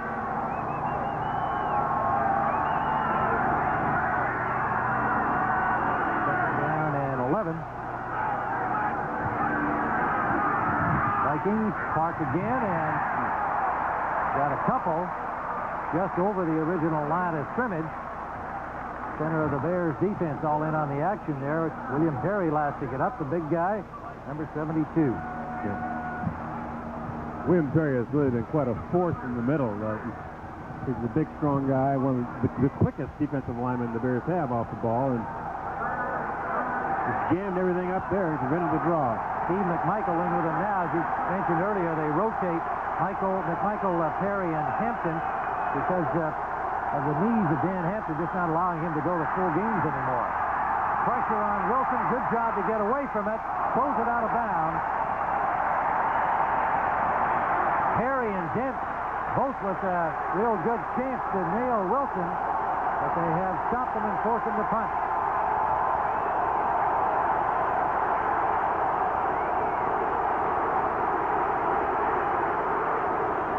Richard Dent coming in on the dog. Beats the offensive tackle and almost comes up with a sack. Wilson did a good job just to get that one away. Sure did. Newsom hits it from his own 33-yard line. Bailey at the 20. Bailey buried at the 32-yard line of Chicago. 1:36 to go, third quarter. We'll be back. Quarterback on that one. Big William Perry on the sideline after a good defensive series for the Bears. And I know he doesn't look slim, folks, but trust me on this. If you saw him a lot last year, when he stands up, he really is noticeably thinner. I won't say skinnier. He's doing a lot of work on the Stairmaster. He's the first guy in the training room, works on that Stairmaster. After practice, works on it, so he's trying to get himself in shape. Yeah, his teammates say he's got a real good attitude this year. First down, Bears on their own 30-yard line. Will Anderson gets it back inside for about 3 yards. Harbaugh 4 of 10 passing for just 35 yards, but the Bear ground game has been doing the job. Merriweather made the stop there for the Vikings. Time winding down here in the third quarter. Just a 7-point lead, which we can't remind you enough about when you've got the explosive scoring potential that the Vikings have. This one a long way from being over with a 1-touchdown differential. Second down and 7. Muster and Anderson continue at the running back position.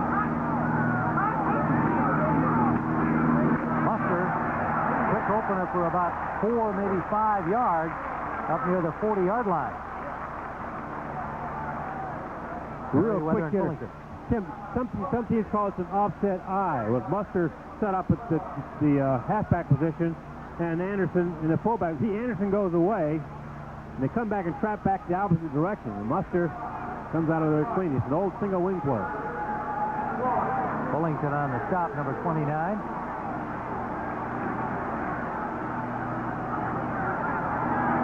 Time running down here in the third quarter is Pete Millard, ever eager, trying to make something happen defensively.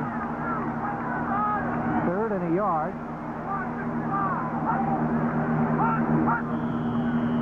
And they won't get the play off. That's the end of the third quarter with the score of the Chicago Bears 16, the Minnesota Vikings 9. Our coverage will continue after this message. Asked him how he was going to handle things today. Sure, I'll do all the play calling sometimes. Mike Dick will call him sometimes, but I feel fine. Everything will be okay. So we're happy to hear these getting along much better. Well, he's supposed to get a certain amount of rest each day, so he gets a long football game. Maybe things will start to wind down for him in the fourth quarter. Harbaugh has a first down and slides into midfield. Showing a good speed of foot. Okay.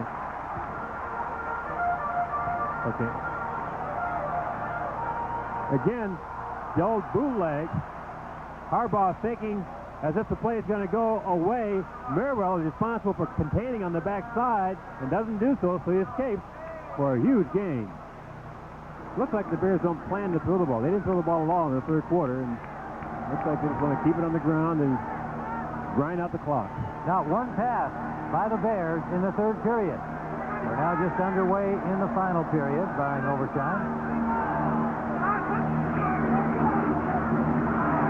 Anderson escapes from Studwell and picks up about 4 yards into Vikings territory. Now there, they look at that Vikings offensive line. They haven't had a chance to be on the field as much as they'd like. The bearded Tim Irwin down there in the middle of that pack. As the defenses have dominated the game, and the Vikings have just been unable to put anything really sustained, barring one drive against the Bears defense. You get the feeling, though, Tim, that somewhere along the line things will break. The Vikings have a reputation for forcing turnovers and taking the ball away, and the defense hasn't been in position yet, in that kind of position to do that today. You're right. They've got big play guys on both sides of the ball. Buster. But this is what's killing them so far. I mean, the Bears just keeping the football, using up the clock. First down. Henry Thomas drove him up. Okay. What's happening, though, Tim, is that the backs are starting to run inside, and then they skip outside. Now, with most of the Viking linebackers, what they do on the backside, when both backs go away, the backside linebacker will kind of close down. He's supposed to be responsible for containment if they come back, but he closes down. And what the Bears are doing is they're allowing him to close down and then roll around him. Well, it's been working effectively. We've seen Muster and Anderson both get outside today. First down, 41-yard line of the Vikings.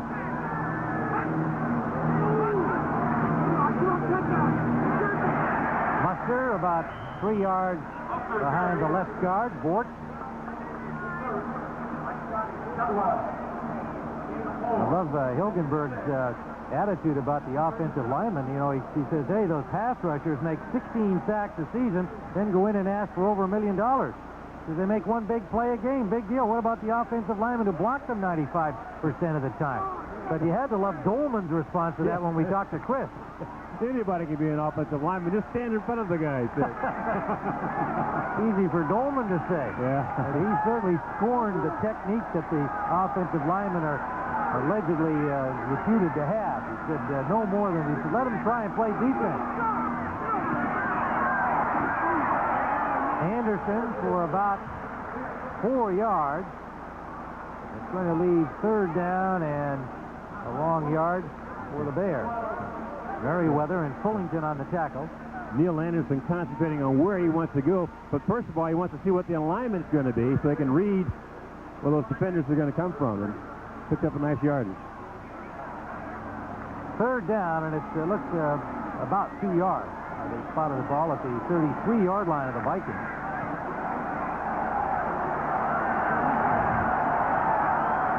Word out of that Redskin game, quarterback Mark Rippon suffered a knee injury, and he's out of the game. They're in a tie at 6-all, and Dan Humphrey's in. That could be a big blow for the Redskins. Muster trying for the first down, and maybe stopped short. Good defensive response by the Vikings. Henry Thomas slicing in. Dolman in there. Studwell coming up from the linebacking spot, and it is 4th and short. He's not a field goal kicker. He could probably make it from this range, because we'll see if he gets to 4th and a half a yard or so. The offensive line's controlled the line of scrimmage all day. You'd think they could get this, but a field goal here would give them a 10-point spread and put them in pretty good shape. But Mike's going to let you go for it. Going to wave off the field goal attempt and go for it. Well, now they've got a measurement coming out. Muster's up to 90 yards on the day rushing for Chicago. It appeared to be quite obviously short, but they called for the measurement anyway. And that's a long yard, Tim. I think I'll go ahead and kick the field goal. And he has a kicker who can make it from here. Butler has a 51-yarder kicking in this direction, but it looks like they're going to go for it. No, he's going to go for it. All right. Give him to the offensive line. If they make it, give the offensive line the game ball. In the I formation, Muster is a lead back.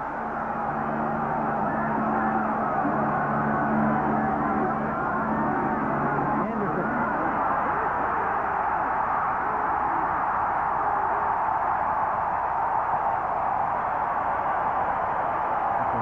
First down to the 22-yard line, a nifty bit of running by Neil Anderson. Tim, this is a case where everybody is singled up one-on-one. Each offensive lineman is responsible for the defender over his head. Now, Neil Anderson, after he takes this toss, knows the middle linebacker is going to be the first person who will confront him.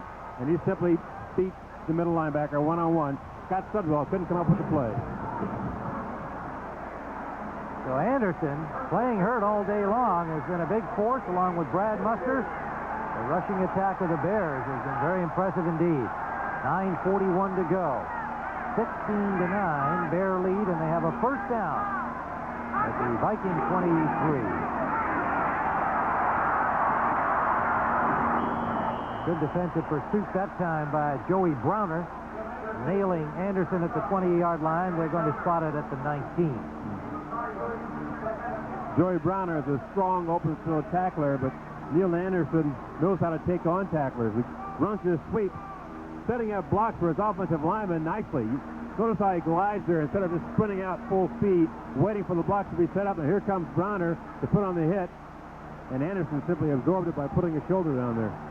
Now you're into the fourth quarter. They've had 19 rushes in this half the Bears have, and you have to wonder about the defensive team of the Vikings starting to wear down a little bit. They've been out there a long time, Irv. You wear down, and it's also frustrating, Tim. You want to get the ball away. Merriweather blitzing. Harbaugh throws it away just before he took the hit. So what you wind up doing is running blitzes and anything else to try to get to the quarterback as quick as you can to force a big play. The Vikings this time go into a safety blitz. Number 47, Joey Browner. Actually, Merriweather, number 57, Merriweather shows first, and Browner comes to the other side on a safety dog, hoping they can call for a big play, and Harbaugh wisely threw it away. But it's frustrating for a defensive team to be in this kind of position. They're a great defensive football team. They're not accustomed to having people take the ball and drive the length of the field and eat up 7 or 8 or 9 minutes on the clock. Very frustrating. Well, they got a passing situation which they excel in. On second down, they forced them to throw it away. Now they've got a third down. They could stop the drive. And they do. A near pickoff by Dolman. But this is the comfort zone here for the Vikings defense when they see that quarterback back passing. And they have brought up a fourth down. Third and long is Viking defense. Chris Dolman beating Covert on the pass rush. Almost comes up with an unbelievable interception. Batting the ball down. Like the one Dent had back in the first half. Right, right. He's a pretty good basketball player, by the way. He's like an all-state basketball player in high school. Pretty amusing guy, too. Likes to talk. Butler for the field goal. On the 32, and it is blocked. The Vikings do a great job defensively. 3 plays in a row. That is a turnover for the Vikings. A blocked field goal. So with 8:29 still to play, the Vikings stay within 7 points of the Chicago Bears. Coming up with a big defensive play on a blocked field goal try. And let's see who got it. It's somewhere in the middle of that group. So the Vikings down by 7. 205 yards rushing. They had 8 minutes and 7 seconds of possession and came up with no points. And the Vikings, meanwhile, inside the 20 today have not been able to come up with a touchdown, and that's been their strength through the first 2 games of the season. Now let's see if that defensive stoppage can fire up the Vikings offense. It is certainly well rested. Play action. Complete. Wilson finding an open man against the coverage of the cornerback Donnell Wolford. Hassan Jones for a first down to the 37-yard line. Each time will not think about the last play, we'll get off the field. Each time somebody forgets his job. Each time somebody does it wrong. Just do your job. That's Floyd Peters, the defensive boss of the Vikings, just moments ago, after his defense had given up a lot of rushing yardage, but then came up with 2 big plays against the pass and a blocked field goal. Apparently, somebody must have had some missed assignments. But oftentimes what happens, and Peters knows this quite well, that when you have a long, tedious drive like that, it does become frustrating, and you have a tendency to do more than you would normally do. If your assignment is to take 1 step and seal, maybe you take 2 or 3 steps because you want to help out, and you wind up overrunning plays that you'd normally make. And it's a very frustrating thing for a great defensive team to see that happen to himself. Well, meanwhile, this delay on the field came from the replay booth as they looked at that pass caught by Jones. and ruled as they had on the field a completion and a first down. Vikings, 37-yard line. Wilson with time, finds Jones again. Hassan Jones short of the first down. For another NFL update, let's go to Greg Gumbel in New York. All right, Tim, back in New Orleans. A John Forcade to Floyd Turner 46-yard pass sets up Reuben Mays for his second touchdown run of the day. This one from 4 yards out, and the Saints now have a 21-7 lead on the Cardinals in the fourth. Back to Chicago. Reuben Mays starting to get back to his running form. 2 Achilles tendon surgeries in the last couple of years. He's a good one. 2nd and 2 here for the Vikings. Rachel Walker, nice piece of work, has a first down and about another yard to midfield. Stopped there by Wolford, number 21, the cornerback. And the Vikings keep it going here with a first down at the 50-yard line. 6:50 on the clock, trailing by just a converted touchdown.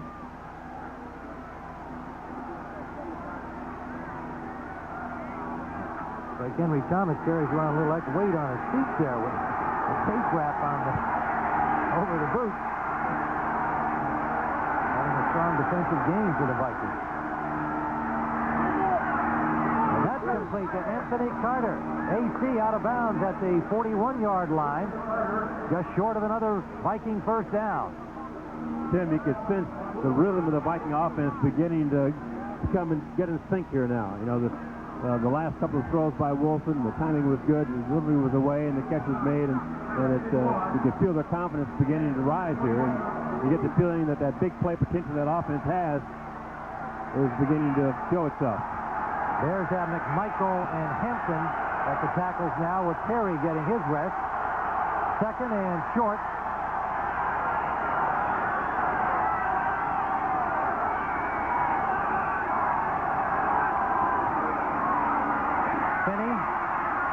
Has the first down for Minnesota.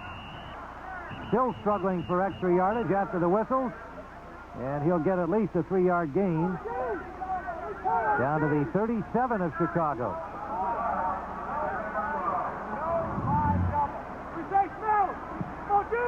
Bob Schnelker upstairs, as Irv told you, contributes to the play calling from what he can see up here. Tom Moore makes the plays on the sideline. Came over from Pittsburgh. Has worked very closely with the quarterbacks and developed a good rapport with Wade Wilson. And Wilson definitely feeling better about having this job to himself with Kramer gone to New Orleans. Fumble. Wilson apparently recovered the exchange from center from Kirk Loudermilk, number 63, a little mixed up perhaps in the count.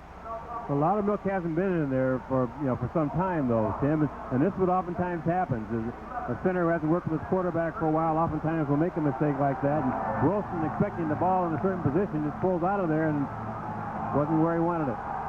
Chris Foote has been playing there with Loudermilk a holdout. And Foote left with an injury earlier in the game. Wilson 9 of 21 passing, but those 2 pickoffs in the first half. And that's incomplete.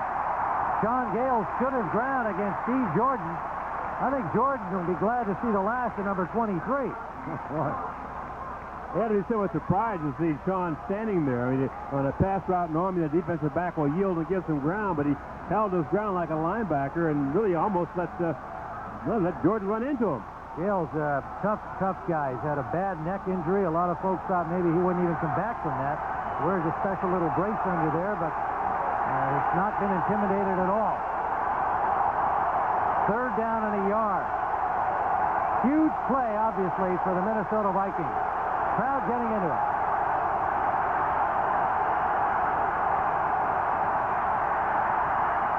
Complete. Hassan Jones. First down Vikings to the 27-yard line of Chicago. Or is it a first down? Let's see. It's going to be close.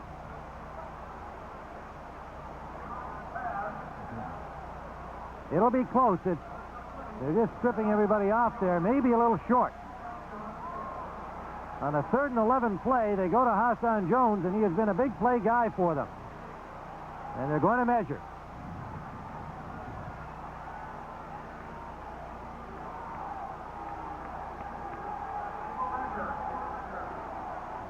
4 catches today for 55 yards. What a receiving core they have. Anthony Carter, and then picking up Chris Carter from the Eagles, along with Jones and Jordan. And Walker, who gets a lot of catches now. And it's short by less than a yard. Well, they have to continue to go for it. You know, we've only got 4 minutes left to go in the ball game. And with the Bears be controlling the clock, the Vikings offense has to come up with it. So here comes their bread and butter play. It's going to probably be Herschel Walker from the eye.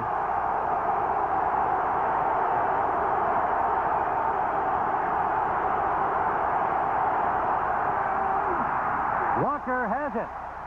First down, Vikings to the 25-yard line. That formation, Tim, some people call Brown, but really is something called an offset eye, where Herschel Walker stands deep in the fullback position, taking the ball so he can, again, have good vision of field and either hit off tackle or bounce outside. Here he bounces outside for the first down.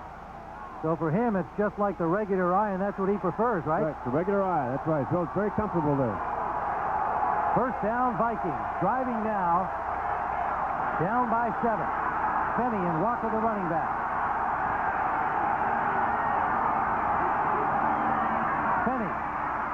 Nice piece of running by Rick Penny inside the 20 of the Bears. So Rick Penny, been bothered with a groin injury, picks up a big gainer there, and a key one here as the Vikings roll inside the red zone of Chicago. 3:08 on the clock. Bears have dominated this game on the ground. Both defenses have played well, as the score would indicate. The Vikings having their best drive since back in the first half. Quickly out to Walker. Walker may have the first down with a second effort. Mark Carrier put a good hit on him, one-on-one in the open field. That is not an enviable task. Tim, one-on-one in the open field with a great back who has a lot of steam build up, and he really did a great job here. There's a flare pattern to the right side of the formation. Walker having an opportunity to go inside or out on the defensive back, can't do it. Mark Carrier squared up, made a great play. But that second effort, nonetheless, got Walker and the Vikings a first down at the 15-yard line. Walker stuffed for a loss. The Bears defense pushed everybody back. A loss on the play. And we have reached the 2-minute warning here at Soldier Field. The Vikings are driving. They trail by 7. Is sponsored by High Performance Compact Personal Computers. Compact, it simply works better. The U.S. Army, where you get an edge on life, be all you can be. And by Bud Dry. Why ask why? Try Bud Dry for refreshment that's beyond question. The Windy City, the Vikings, on the 17-yard line. A 2nd and 12. They've got 2 timeouts remaining. 2 minutes to play. Down by 7. Wilson for Jones. Touchdown. Hassan Jones. Wide open. Got away from Donnell Wolford. So Wilson, who struggled early, comes up big. Okay. Hassan Jones working one-on-one on Donnell Wolford, runs a deep post pattern. Is coming out of the inside of the formation, faking a move to the outside, and Wolford bit on it. So Donald Igwe-Buike with a chance to tie it up here. 1:55 on the clock.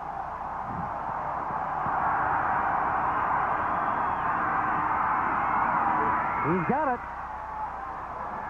And we have a tie football game with 1:55 to play. There's the time remaining in regulation time, and the Vikings have tied it up. A 17-yard goes 2 grabs. That's the biggest. Donald Igwe-Buike, the former Tampa Bay Buccaneer, will kick it off. Gentry and Bailey, the deep men, inside the 10. Good kick. Comes through. Bobbled by Bailey, and he is dropped. Good work by the Vikings on the special team. Audrey McMillan made the tackle. Off. It's Todd Kalis, number 69, does a pretty good job on pass protection when the blitz starts here. See Singletary coming through. He has to first of all make contact here and then pick up the man who slides through. There he is, bang, taking the guard, let him pass, pick up the blitzer. He does.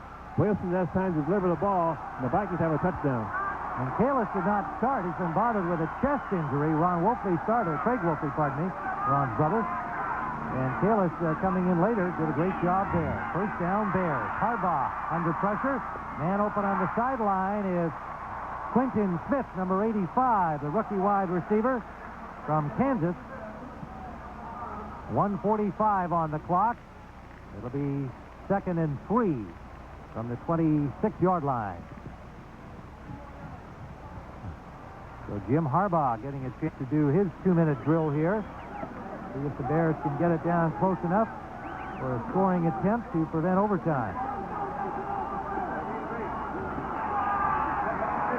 Harbaugh, the former Michigan star, winning a preseason battle with Tom Zak and becoming a starting quarterback for his first full season. Harbaugh in some trouble. Again, just throws it away. Morris, the intended receiver, but you can see Harbaugh just trying to get that ball out of bounds, out of harm's way. Under pressure from Al Noga. Al Noga doing a pretty good job working against Keith Van Horn. Beats his block and applies the pressure in typical Viking style. Here he is, number 99, giving Van Horn a little... Well, actually, Van Horn does a pretty good job on him. Harbaugh rolls out of there, allowing Noga to get a pretty good shot at him. 3rd down. From the 25-yard line, they need 3 for a first. 1:39 on the clock. Anderson stopped short. Good defensive play. An ankle grab in there. Inside, it looks like Noga.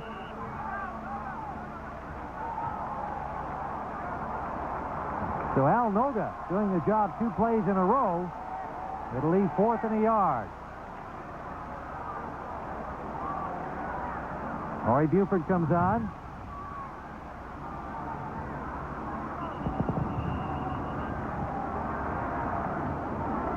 And James Thornton slow to get up, holding his ankle. The Bears tight end number 80.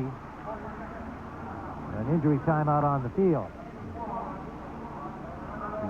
So 1:26 on the clock. We'll be back at Soldier Field in a moment.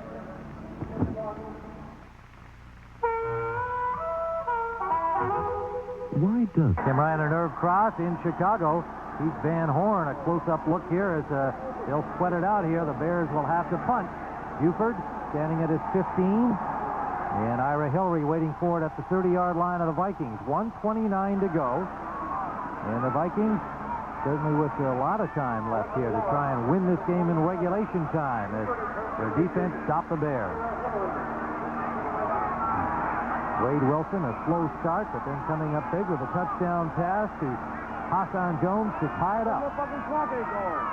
Late here in this football game in Chicago.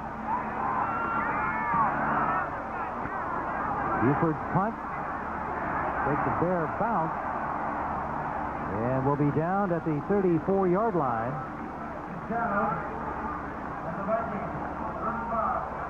Well, ahead this evening, in addition to football action, 60 Minutes reports a story about some Green Berets so stunning that first they didn't believe it. Green Berets selling guns to the Japanese mafia. Members of the high command covering it up. 60 Minutes opens a can of worms tonight, followed by Murder, She Wrote, and the CBS Sunday movie, Leona Helmsley, the Queen of Mean. So first down from their 35-yard line, 1:18 to play. Remember, the Vikings have not been a good road team. They were 2-6 last year. They'd love to get a victory here in Chicago, knowing they get them back in the Metrodome later in the season. Inside handoff to Walker.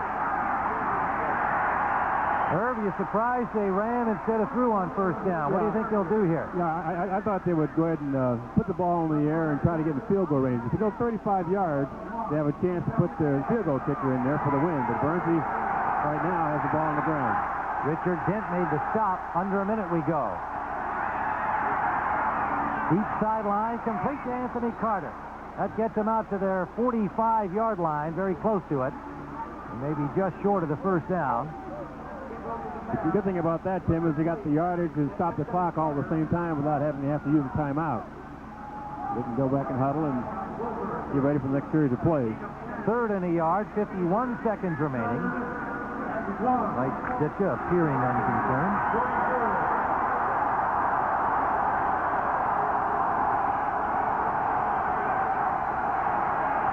Shotgun again.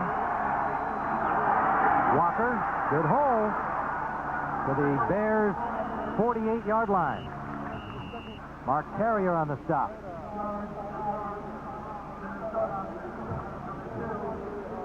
Vikings take a timeout. They have 1 remaining. 46 seconds to play regulation time. Now here's how it went here back in the first quarter. Bears opened it on a 23-yard field goal by Butler. That after, in the opening series, a touchdown called back by a penalty. Then Butler with the win from 51 yards away.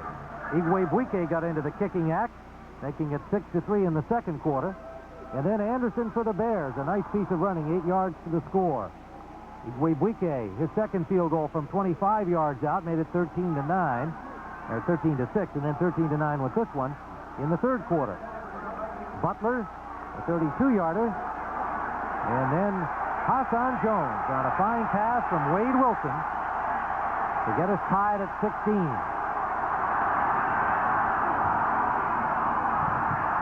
Wilson, Dent got him as he released the ball. Tim, this is a very interesting call. Richard Dent, the defensive lineman there, put pressure on Wilson. Now, if a quarterback throws the ball away while he's being pressured, they call it intentional grounding. Apparently, the officials ruled that there wasn't enough pressure to justify. Here comes Dent, 95. There goes Wilson. Now, there he is. He throws the ball away, and it could very well be called intentional grounding, and it wasn't. 2nd and 10.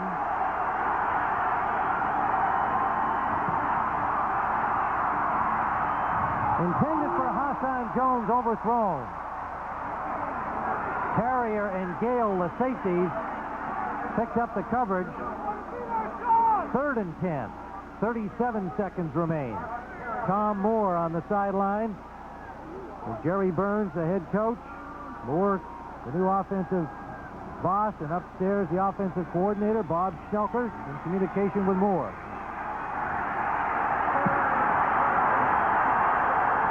Donald Igwebuike hoping to get that leg into a football.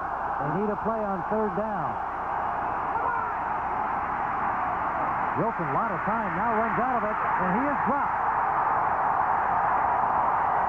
Richard Dent got him. The coverage downfield was very good by the Bears, as Wilson initially had enough time to throw.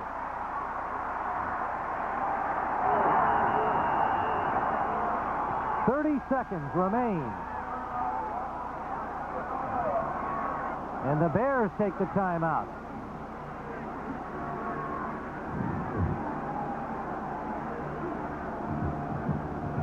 An outstanding defensive series by Richard Dent that time. Sam really forcing Wilson out of the pocket on one play and then coming up with that big play on the scramble, keeping the Bears alive. Yeah, not only that, he also made the tackle on the first down play when they gave the ball to Walker on the ground. Yeah. So he told us he thought that he could do some things against the Vikings offensive line, and one of the things he wanted to do was be in a position to be able to, come down the line at times and pursue aggressively, and he certainly did that today. Well, one timeout remaining for each team with 30 seconds left, and the Vikings punting is fumbled by Newsom. The Bears will have first down at the 38-yard line, 25 seconds to play.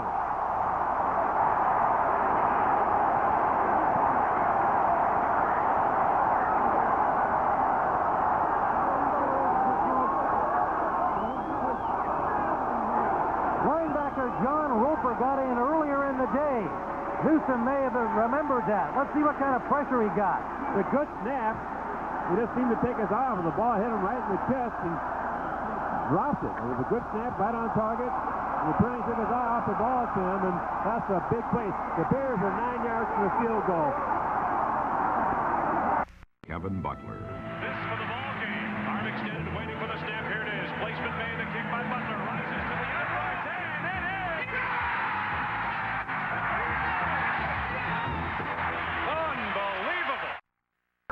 Butler will kick it off.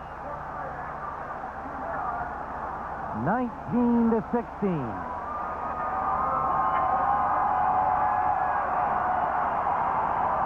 Nerve cross. There was Jim Harbaugh trying to make a pass to get them into a decent field goal kicking range.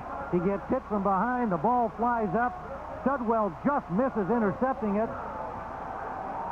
Butler, now faced with nailing one from a distance, makes it from 52 yards away. Herschel Walker, the deep man.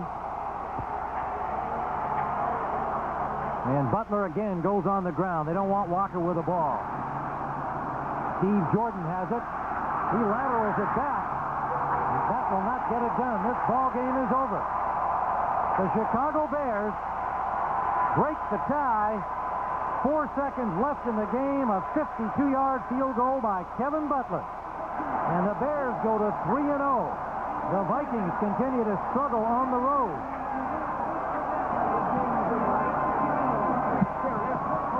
The disappointed but classy Jerry Burns congratulates his rival Mike Ditka.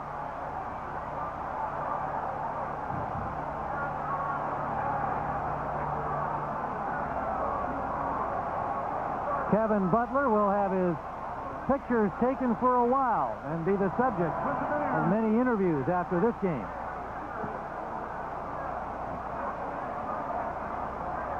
They're not even letting him off the field. Kevin Butler is mobbed. He had a lot of power in this, Irv. He could have kicked that ball at least 5 yards farther. He really had a nice drive on it. Big play. 4 field goals on the day for the Bears' hero of Game 3 in this NFL season, and they are unbeaten in the NFC Central Division. So for Irv Cross, this is Tim Ryan saying so long from Soldier Field. The final score, the Bears 19, the Vikings 16.